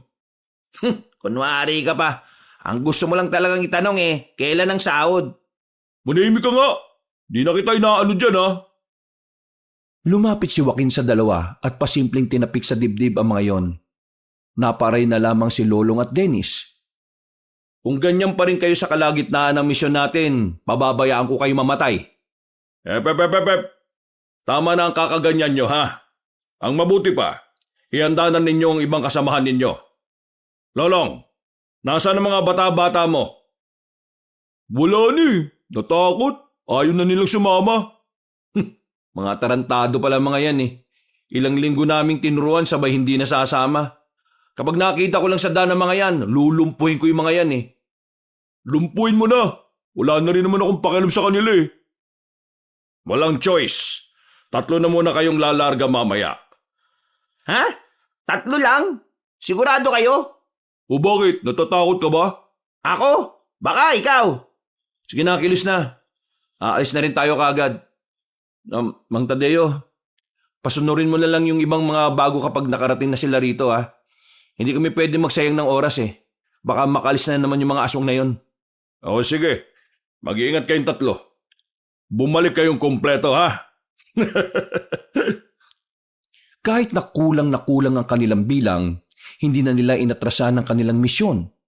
Kahit na papaano, kampante naman si Joaquin na magagawa na rin siyang tulungan ng dalawa. Malaki na kasi ang pinagbago ni Lolong at Dennis pagdating sa paghawak ng sandata. Boss, sigurado ba na sa bayan talaga nagtatago yung mga aswang? Hindi ba sabi nila, ang mga aswang hindi tumitira sa mga matataong lugar? Sabi nila yon. Maniwala ka sa sabi ko. Napapaisip lang ako kung gaano ba sila karami. Kakayanin ba talaga natin silang 3? Nakita mo na kung paano ako lumaban, Dennis, di ba? Ikaw. Alam nga namang ikaw ang lahat ng papas lang habang kami nasa gilid lang. Ayos, easy money yun. Kung kinakailangan na gawin ang bagay na yan, gagawin ko. Pero hanggat kaya niyo akong tulungan, tulungan niyo ako. Lahat ng bagay may hangganan. Kaya hindi ko masisiguro na hanggang dulo mahusay ako. Napasang-ayon na lamang din ang dalawa. Maya-maya lang din ay nakasakay na rin sila sa jeep patungo sa bayan. Ilang minuto lang ang nakalipas ay nakarating na rin sila. Kahit na 8:00 na ng gabi, marami-rami pa rin silang nakikitang tao. Joaquin, paano malalaman kung aswang na ba yung kaharap natin o hindi? Kapag naiilang sa atin, lalayo ang mga aswang kapag naramdaman nilang merong mga manunugi sa paligid. Kaya nga bago pa nila maramdaman, dapat maunahan na natin sila. Yun lang talaga ang paraan para malaman na aswang ang nasa paligid? Oo. Hindi naman ako albularyo Kaya hindi ko rin naman kabisado. Yung kapangyarihan mo, yung mga tattoo mo, hindi ka ba tinutulungan ng mga yan para malaman mo man lang kung may mga aswang nga sa paligid? Hindi. Kalakasan lang ang meron sila. Hindi kamalayan. Nanahimik na lamang sila sa mga sumunod na sandali. Bago sila sumabak sa tunay na laban, dumaan na muna sila sa isang tindahan at saka nanigarilyo. Makalipas lang ang ilang minuto, nilakad na nila ang isang paupahan na di umano ay doon naglulungga ang ibang aswang. Diyan sa paupahan na yan, nasa loob ang mga salot. Anong gagawin natin? Kumalma muna kayo. Kailangan nating magpanggap muna ng mga simpleng tao lang. Lalapit tayo. Aalamin muna natin kung gaano sila karami. Huminga ng malalim si Lolong at Dennis. Nang nasa harapan na sila ng malaking paupahan, may nakasalubong silang isang lalaki. Napatingin yun sa kanilang harapan. Nagtataka habang nakatingin sa kanila. Oh, nailang. Malamang aswang yon. Bago pa makatakbo ang lalaking yon, hinugot na ni Joaquin ang kanyang itak. Walang pagdadalawang isip nitong hinagupit sa dibdib ang lalaki. Nang tamaan nito ay saktong nagbago ito ng anyo. Hindi pa nakontento si Joaquin. Tinarak niya agad ang itak sa dibdib ng aswang. Hindi ba tayo rito mababalita o malalagay sa dyaryo? Baka mamaya dami mo pang satsat. Pasukin na natin tong paupahan na to. Nauna nang naglakad si Joaquin. Pinasok na nito ang paupahan. Sa hagdanan pa lang, naririnig na niyang umaangil ang ibang aswang na naroon. Nung mga sandaling yon, ganadong-ganado na ang binata. Nararamdaman na rin niyang nag-iinit na ang mga burda niya sa katawan. Tila ba nag-uudyok ang mga yon na lagasin niya ang lahat ng naroon. Lahat na makikita nyo, patayin nyo! Paano kung taong iba sa kanila? Hindi ganyan umangil ang tao. Bilis! Pagsipa nila sa pinto, nakita nila ang dalawang aswang, babae at lalaki. Magkapatong. Hindi na nagsayang ng oras ang lalaking si Joaquin. Pinagpapapas lang niya ang mga nilalang na yon. Wala siyang awa. Walang pakundangan. Dito na nakita ni Lolong at Dennis ang tila pagiging mabangis at brutal ni Joaquin. Wala silang makitang takot sa mukha ng binata. Sa halip, kaligayahan ang imaheng mailalarawan nila sa kung gaano kalapad ang ngiti ni Joaquin. Ayan na sila! Bumara sa pasilyo ang mga aswang. Pero dahil hindi umatras si Joaquin, napilitan na lamang ang dalawa na pumalag. Pinagana ni Joaquin ang kapangyarihan ng lawin. Umilaw ang imahe ng lawin sa kanyang braso. Mabilis siyang nakalapit sa mga aswang at agad niya itong pinagtatataga at pinagsasasaksak ng kanyang itak. Sa isang iglap lang, 5 aswang kagad ang bumulagta. Ganito, kung sino ang mas maraming mapapatay na aswang sa inyong dalawa, may dagdag na sahod. Ngumisi at napailing na lamang si Joaquin. Lumabas na sila ng paupahan nang makitang nagsilayasan na ang mga aswang. Nagsisigawan na rin ang mga ibang tao na nakakita sa mga nilalang na yon. Agad naman nilang hinabol ang mga aswang hanggang sa makarating sila sa isang bakanting lote. Naroon ang mga aswang. Hindi lang 5, kundi nasa 10 aswang ang naroon. Tila hinihintay lamang sila ng mga yun para kalabanin sila. Lolong, Dennis, kayo na dyan ha? Ikaw, anong gagawin mo? Wala, manunood. Nakarami na ako Kaya kayo naman. Sasahod lang kayo ng walang ginagawa? Akala ko kapag kaya lang naming tumulong. Kaya nyo naman na ngayon Pakita nyo sa akin para di ako madismaya. Mambira naman Manunugis na kayo ngayon. Hindi na kayo mga tambay lang. Kung sino makakaraming patay ng aswang, ako mismo magdadagdag ng sahod nyo. Bilis na! Inilabas ni Joaquin ang kanyang sigarilyo at saka umupo sa gilid para itong manunood lang ng pangkaraniwang away sa kanto. Huwag ka na magreklamo. Dito natin mapapatunayan kung sino talaga totoong matapang. Sige, yanda mo yung sarili mo. Kasi sa ating dalawa, ikaw ang uuwing nakakahon. Hoy, mga siraulo, magkakampi kayo dyan hindi kayo magkalaban. Hindi na tumugon pa ang dalawang lalaki. Agad na rin nilang hinarap ang mga aswang. Lumusob ang mga yon. Pinalibutan ng dalawang lalaki. Pero dahil nga may mga natutunan na rin naman ito sa pakikipaglaban, kahit na papaano nagagawa ni Dennis at Lolong na makapalag. Tinatamaan nila ang kanilang kalaban, habang sila wala man lang galos kahit na isa. Nakakadalawa na ako Ako naman, nakakatatlo na. 3 na? Kung ganun, makakarami ako. Naunang lumusob ang lalaking si Lolong. Pumagitna ito sa mga aswang at agad na nagpakita ng mga magagandang galaw. Nasaksak nito ang isang aswang. Malapad ang ngiti nitong humarap kay Dennis. Pangatlo na rin ako! Uy, sa likuran mo! Nakatakbo agad si Dennis. Tinaga niya ang aswang at saka sinaksak din ng itak sa tiyan. Ang 4 na ako! Nalalagya ka Kunwari, liligtas mo ako pero inago mo lang sa akin yun. Hoy, pasalamat ka na lang kasi napatay ko. Kung hindi, ikaw saan napatay ngayon? Wow, di salamat. Tinan mo itong mga tangang to. Sa kanilang pagtatalo, hindi na namalaya ni Dennis at Lolong na meron ng isang aswang sa gilid nila. Kinalmot sila ng nilalang na yun at tinamaan nito si Dennis sa balikat, habang si Lolong naman ay nakailag. Ayos ka lang? Anong tingin mo? Buti nga sa'yo. Tumayo na si Joaquin ng mga sandaling yun. Nararamdaman niya na wala ng patutunguhan ang ginagawa ng dalawa. Kaya naman, hindi na rin siya nagsayang ng pagkakataon. Pinagana naman niya ang imahe ng ahas sa kanyang kabilang braso. Humaba ang kanyang kuko. Isa-isa niyang pinagkakakalmot ang mga aswang na yon. Dahil sa kamandag na meron ng kanyang kuko, agad na namatay ang mga natitirang aswang. Nagkulay itim ang balat ng mga yon nang dahil sa laso na meron ng ahas. Ang daya mo naman.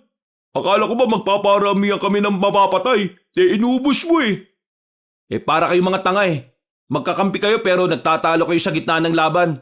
Kung hindi ako nakialam, halaunan matatalo kayo ng mga mabababang uri ng aswang na yan. Pasensya na. Walang magagawang pasensya na yan. Sa susunod, ayoko ng ganun Ikaw naman kasi, imbis na wala kaming pagtatalunan, sinabi mo pa na magparamihan kami ng mapapatay. Nagkaroon tuloy kami ng dahilan para makipagkumpetensya sa isa't isa. Oo nga naman. O sige, sa susunod, hindi na. Kaya gusto kong umayos na kayo Mas malalakas na aswang na ang pwede natin makalaban sa mga susunod na araw. Ito mga aswang na to, tauhan lang sila ng mga pinapadali ng mga kliyente natin. Inisa-isa ni Joaquin kung meron pang buhay sa mga yon. Nang masigurong lahat ay hindi na humihinga, nilisan nila ang lugar na parang walang nangyari. Kinaumaga na nila nalaman na ang paupahan pala na yon ay para talaga sa mga aswang. Mga aswang lamang ang naninirahan doon at ang mismong may-ari ng paupahan ay aswang din. Sa natuklasan nilang yon, nababahala si Joaquin. Isang patunay lamang kasi yon na ang mga aswang ay nagiging kampante na rin sa lipunan ng mga tao. Ibig sabihin, unti-unti na silang gumagawa ng hakbang para masakop ang mga tao. Umuwi na lamang sila sa mansyon. Wala si Mang Tadeo nang dumating sila roon. Kaya naman, kanya-kanyang asikaso na lamang sila sa mga sarili nila. Makalipas ang ilang minuto, magkakasama silang tumambay sa balkonahe ng mansyon. nagkakape. Tamang relax matapos makipagpatayan sa mababangis na nilalang. Di mo naman sinabi sa akin, boss, na may kapangyarihan ka pala. Sa pelikula ko lang napapanood yung mga ganyan eh. Angas mo, boss, ha? Huwag mo nga akong tinatawag na boss. Hindi ako amo rito, no? Pero ikaw ang pinakamalakas eh. Angas mo kaya. Paano ka ba nagkaroon ng ganyan? Nakwento ko na to kay Dennis. Sa kanya mo na lang tanungin. Uy, Dennis, sabihin mo naman sa akin, oh. Tsaka na, natamad ako magkwento. Walaan mo na lang. Kung talaga kahit kailan, wala kang pakisama. Ikaw yung walang pakisama, no? Baka nakakalimutan mo. Tagal mo akong binubuli, ha? Ano ka ba? Tagal na nun, oh. Humingi na nga ako ng tawad sa'yo, eh. Di ka ba maka-move on? Wala akong sinasabi na pinatawad na kita, no? Hoy, kayong dalawa magkakampi na kayo mula ngayon. Magkasama na kayo sa trabaho. At tandaan nyo, hindi lang natin to ginagawa para sa pera. Ginagawa na rin natin to para sa mga taong mahal natin at sa mga taong pilit nating hinihiwalay sa kapahamakan. Ang mga aswang na kinakalaban natin, sila ang magiging dahilan kung bakit magkakaroon ng kamatayan sa baryong to. Kaya kayong dalawa, sanayin nyo ng tingnan ng mga sarili nyo na bilang magkakampi. Kalimutan nyo na muna yung nakaraan. Saka na kayo magsuntukan kapag tapos na natin ang problemang ito. Joaquin, tatanong ko lang. May ideya na ba kayo kung sino yung tinuturing na pinuno ng mga aswang? Sa dami na ng napatay at nanakawan nilang mga negosyante, malamang sa malamang mahihirapan kaming malaman kung sino siya. Iba ang galawan ng aswang kapag may pera. Sinasabi mo bang nakakaroon din sila ng koneksyon sa mga matataas na tao? Hindi malabo. Kaya nga hindi ito magiging madali. Lalo na ngayon, 3 pa lang tayong lumalaban. Wala pang ibang inaasahan natin na makakasama natin. Alam nyo, sa totoo lang, duwag talaga akong tao eh.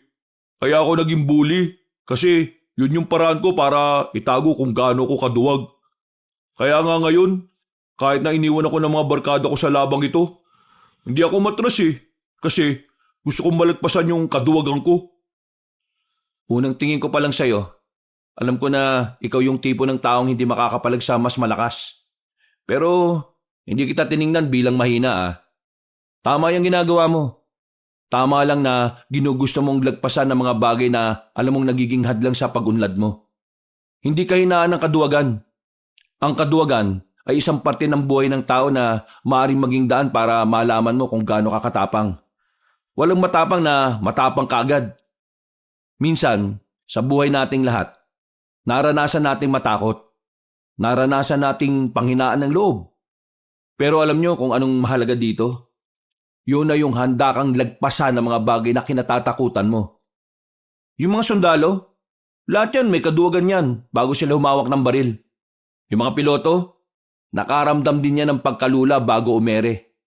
At kahit tayo ng mga bata pa tayo, natakot muna tayo bago tayo matuli.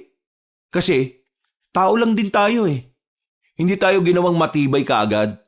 Dahil ang katibayan ay nabubuo base sa mga bagay na nararanasan at pinaniniwalaan natin. At kung maniniwala kayo palagi na kakayanin nyo mga hamon sa inyo, edi hindi kayo magiging mahina. Napatango na lamang ang 2 binata sa mga sinabi ni Joaquin. Kahit na papaano, gumaan na rin ang pakiramdam ni Lolong. Tumaas ang kanyang moral dahil sa mga magagandang salita ng kanilang narinig.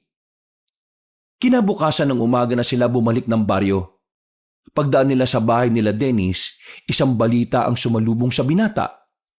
Ayon sa mga tiyuhin ni Dennis, ang kanyang lola Luming ay sumama na sa matandang lalaki na si Garawi. Nagsabi daw yun na kahit kailan, hindi na babalik sa bahay na yon. Sa madaling sabi, magsasama na sila ni Garawi. Imbis na mabahala, nawalan na lang din ng pakialam si Dennis. Kahit na kailan naman kasi, hindi naman siya pinakinggan ng pamilyang kumupkup sa kanya. Anong plano mo ngayon? Wala naman ako magagawa eh. Magkasama na sila, di bahala na sila. Oh, ano? Dito na muna ako. Uwihan ko lang muna yung kapatid ko. Tumango na lamang si Dennis. Naglakad na lang din si Joaquin patungo sa kanilang bahay. Inabutan niya si Gandara na nagluluto na ng kanilang agahan. Sabog-sabog pa ang mahaba nitong buhok. Ikaw Morning ka na umuwi Di mo ba knows na delikado na ang life now? Kalat na ngayon ang balita, no? Yung nangyari sa bayan, maraming aswangit ang pinatay sa isang paupahan. Ang sabi ng ibang nakakita, may 3 lalaki daw na pumuksa sa mga yon. Ay nako, sino kaya yung 3 lalaki na ite? Di ba sila natakot sa mga monster? Ayos lang naman ako. Ikaw ang mag-ingat kasi hindi mo kayang protektahan ang sarili mo. Haller, ako? Di ko kaya protect ang aking self? Hindi mo sure, ha?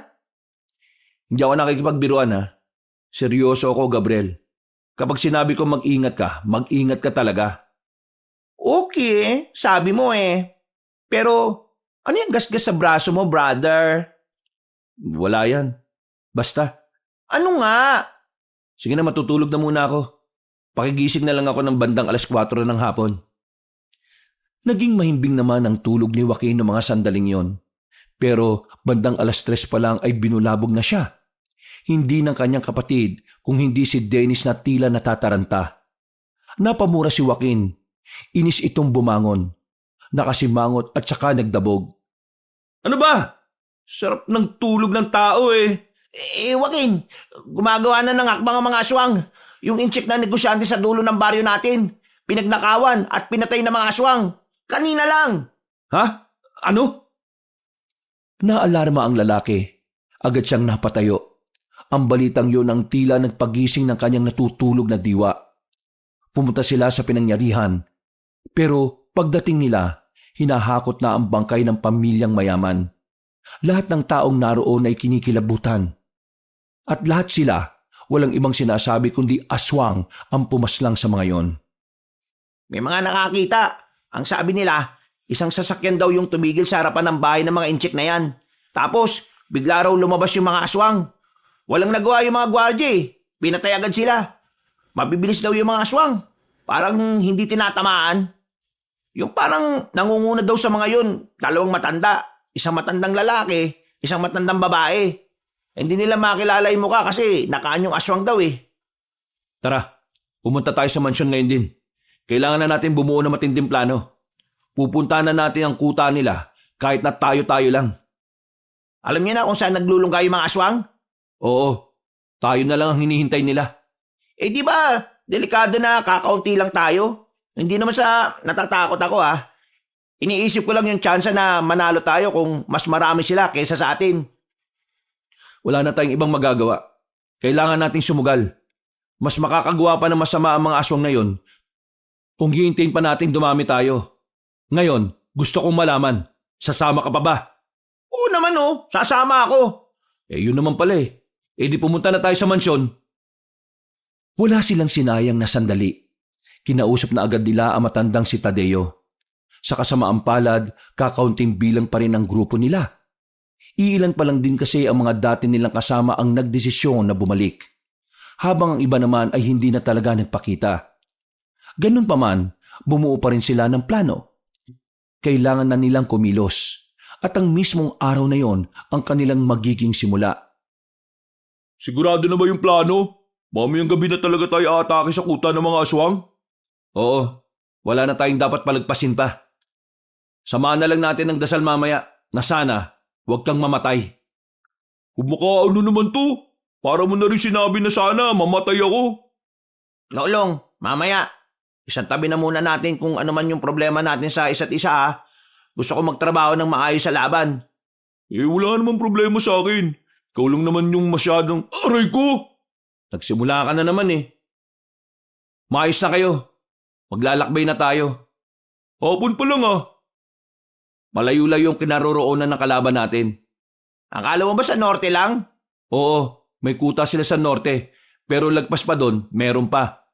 Nasa dulo ang mas malalakas. Kaya dapat handa kayo. Sige na, magsiayos na kayo. Maya-maya pa'y inihanda na rin ng mga manunugis ang kanilang mga sarili. Makulimlim na ang hapon nang umalis na sila sa mansyon. Wala pang 20 kataong kanilang bilang. Sumama na rin sa kanila ang matandang si Tadeo. Naalala ko nung araw, pumapas lang kami ng mga aswang pero walang binabayad sa amin. Ginagawa lang namin yon bilang libangan. Hindi ko inakala ngayon na ang mga aswang na ito ang magpapayaman sa akin. Kailan ba kayo nagsimulang kumita sa pagpasilang sa mga aswang? Nung isang beses na meron akong iniligtas na mayamang matandang babae, binayaran niya ako ng pera. Tapos doon ko na naisip na pwede kong pagkakitaan ng pagpasilang sa mga aswang. Ayun, nagsunod-sunod. Hanggang sa magkaedad na ako. Naganap na lang ako ng mga tao na pwede kong turuan at gawing silang tao. Isa sa nakilala ko itong kaibigan niyong si Joaquin. Basagulero ang isang yan. Lahat ng makita niyang hindi niya gusto, binabasag niya ang muka. Basta, wala makapalag sa kanya na kahit na sino. Nang makulong yan, alam ko na talaga na maghahari yan sa loob. Ang iniisip ko nga kapag lumabas siya mas lalo siyang magiging maangas. Pero nagulat ako. Aba, bumait. Mang Tadeo naman, masyado mo naman akong pinapakilala sa kanila Pero, wag kayo.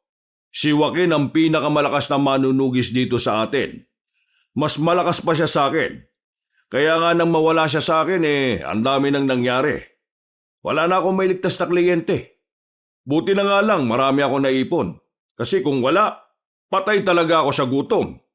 10 taon ding nawala si Joaquin Ang daming nangyari. Kayo po, kaya niyo pa po ba talagang lumaban ngayon? Mang Tadeo, sinasabi niya yata na matanda na kayo. Hindi, sinisiguro ko lang ang kaligtasan niya, no? Wala namang problema. Pero ang totoo, hirap na rin ako gumalaw. Pero kaya ko pa naman.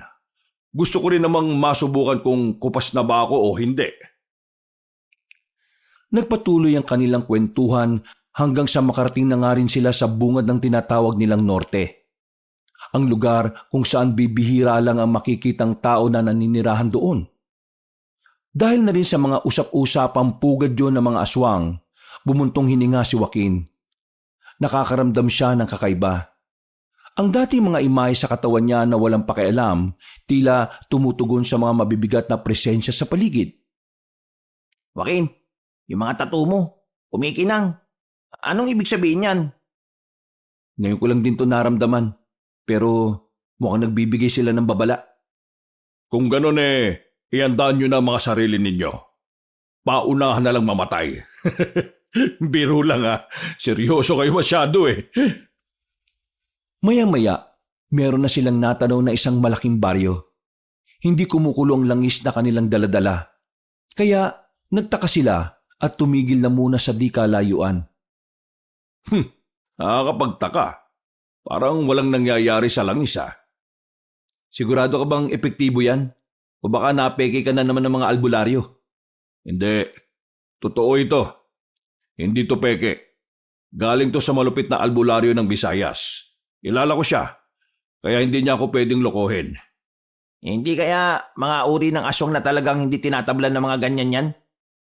Posible ang sinasabi mo, Dennis. Kung ganon, hindi pala tayo makakasiguro kung aswang ba o hindi ang mga nasa baryong yan. Anong gagawin natin ngayon?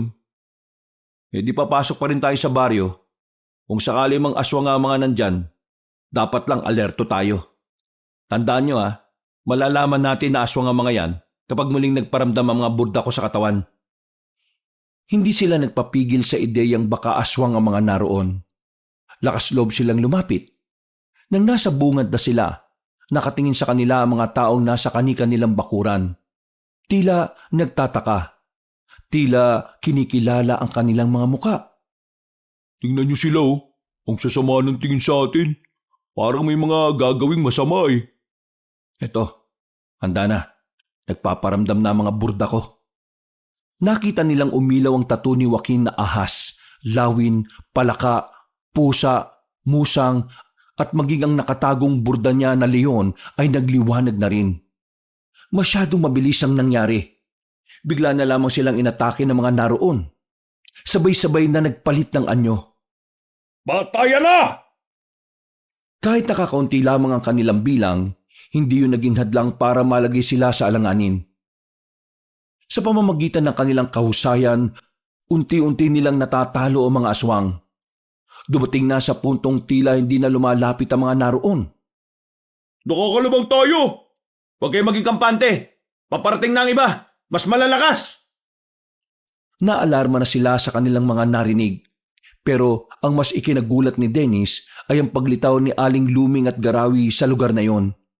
Nakangiti pang matandang babae habang nakakbay dito si Garawi.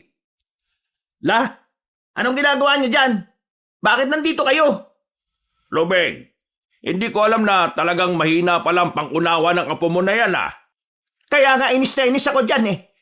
Bakit ko pa kasi tinanggap yan eh? Wala namang kwenta. Sabi mo sa akin, anong ibig sabihin nito, La? Ako at ang lola mo ay nagsasama na. Kami na mag-ahari sa probinsyang ito. Hindi mo pa rin gets. Kaming dalawa ay parehong aswang. Aswang? Bakit? Bakit ka nagkaganyan? Gusto ko pang humaba ang buhay ko para makasama si Garawi ng mas matagal. At mangyayari lang yon kapag naging aswang ako. Kaya pala una pa lang hindi na maganda pakiramdam ko sa syota ng lola mo, Dennis eh. Wala na tayong magagawa sa kanya. Kailangan na nating Patayin? Pati lola ko? aswang na ang lola mo. Sa trabaho natin, aswang ang mga pinapaslang natin. Dennis, kahit noong normal na tao pa lang siya, hindi ka naman niya tinrato na parang tao eh. Hindi na siya magbabago. Kung ahayaan nating mabuhay ang isang yan, baka perwisyo pa yan. Ang dami mong sat-sat! Bigla na lamang lumundag na mataas sa matandang babae palapit sa kanila. Sa puntong ito, muling sumiklab na ang gulo sa pagitan ng mga manunugis at aswang. Patayan lang ang makikita sa buong paligid. Papatay na kita, Dennis! Total, kahit kailan naman hindi kita napakinabangan! La, makinig ka sa akin! Wala akong pakikinggan sa'yo! Inatake ni Aling Luming ang kanyang sariling apo. Walang ibang ginagawa si Dennis kundi ang umilag lamang. Nang makita ni Joaquin na mapapatay na ng matandang babae si Dennis, gumawa na rin ng paraan si Joaquin. Pinagana nito ang imahe ng lawin sa kanyang braso. Mabilis siyang nakalapit kay Aling Luming. Nahawakan ni Joaquin ang kamay na matanda na may mahabang kuko. Umalis ka dyan! Walang kahirap-hirap na pinaslang ni Joaquin na matandang babae. Itinarak niya agad ang itak sa dibdib nito ng 3 ulit. Nanlalaki ang mga mata ni Dennis. Habang ang matandang si Garawi naman ay hindi rin makapaniwala na napas lang ang kanyang minamahal. Namuo ang galit sa puso ni Garawi. Dahilan para magsimula na rin itong makapagpalit ng anyo.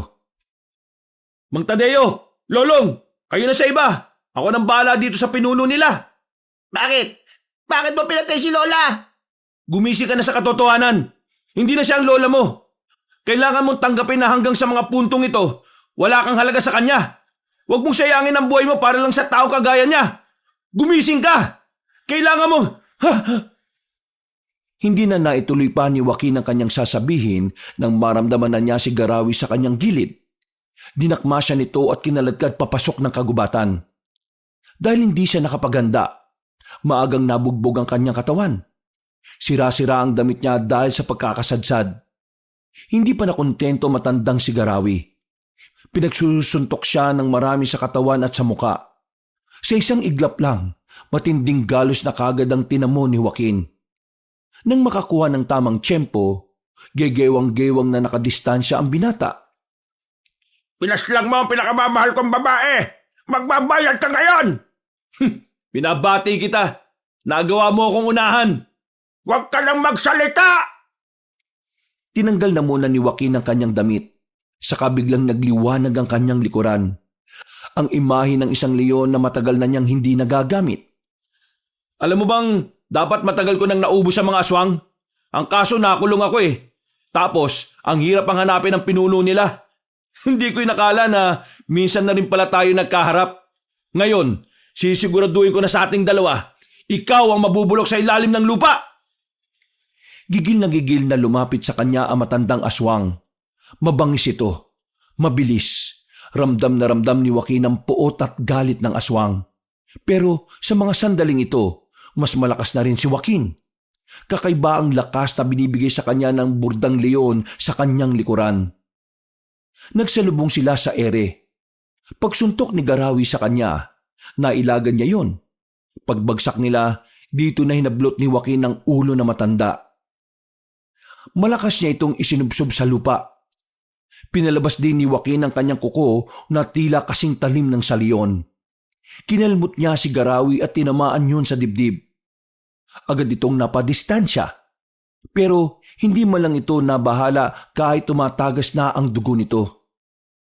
Akala mo magpapatalo ko sa'yo? Hindi!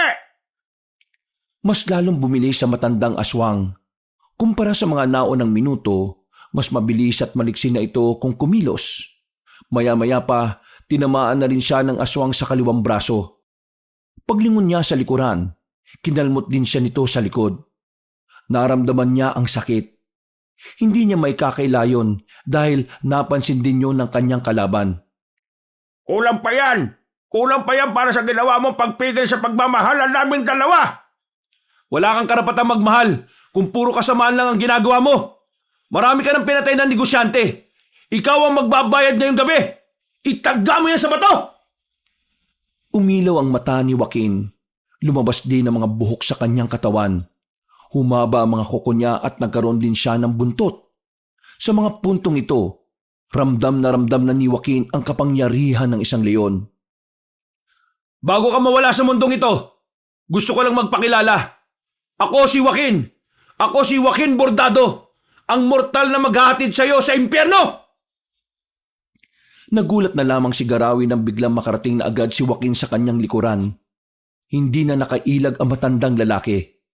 Tinarak na ni Joaquin ang mahahaba niyang kuko. Hindi pa ito nakontento at kinalmot niya pa yon sa bandang balikat. Sa mga sandaling yon, tila nawala ang angas ng kalaban ni Joaquin.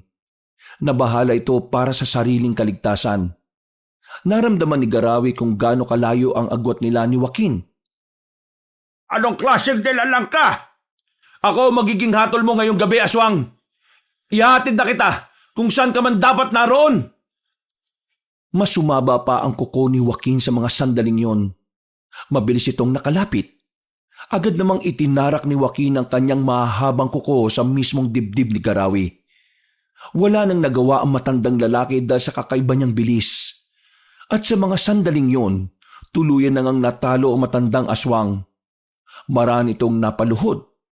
Hanggang sa napahiga na sa lupa habang sumusuka ng itim na dugo. Hanggang dito na lang ang kasamaan mo. Magpaalam ka na sa mundong ito. Maya-maya pa'y tuluyan nang nalagutan ng hininga ang aswang. Bumuntong hininga na lamang si Joaquin. Bigla niyang naramdaman ng panghihina. Sa paggamit niya kasi sa pinakamalakas niyang burda sa katawan, tila hinigop din ito ang kalakasan niya. Sinasabi ko na nga be.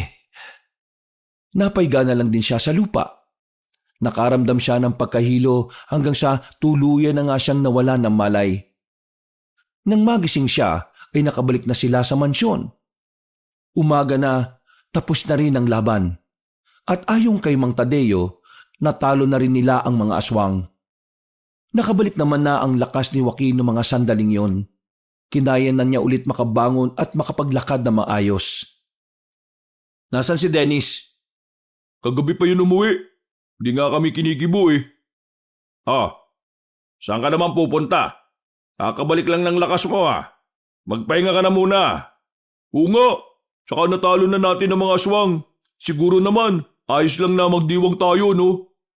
Sige na, mauna na kayo. Kailangan kong kausapin si Dennis. Lumabas ng bahay ang lalaki. Umuwi siya sa kanilang baryo at agad din naman niyang nakita si Dennis na naglalakad. Hinabol niya ito at tinapik sa balikat. Dennis, patawarin mo ako sa ginawa ko Pero sana maintindihan mo na kung hindi ko yung ginawa, ikaw naman ang namatay. Joaquin, di naman ako galit sa iyo Wala akong samaan ng loob. Malungkot ako kasi tama ka Kailangan kong tanggapin na kailangan mawala si Lola. Alam mo, Lola ko pa rin siya Kahit ganun siya sa akin, may pagmamahal pa rin ako sa kanya.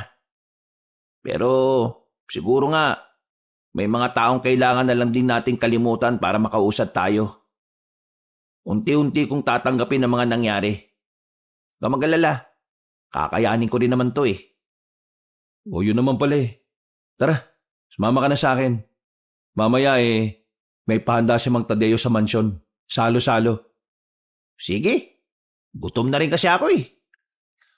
Aalis na sana ang dalawa nang biglang dumating naman ang Becky na si Gandara. Hinarang sila nitong dalawa. Hoy! Buti naman nakita ko kayong dalawa, no? Diyos ko naman to. Tulungan niyo naman muna, Kes, magbuhat ng bigas.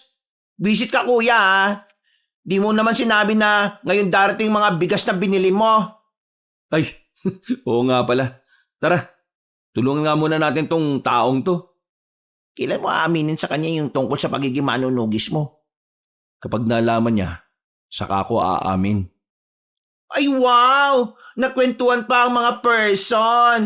Hoy, gora na as, no?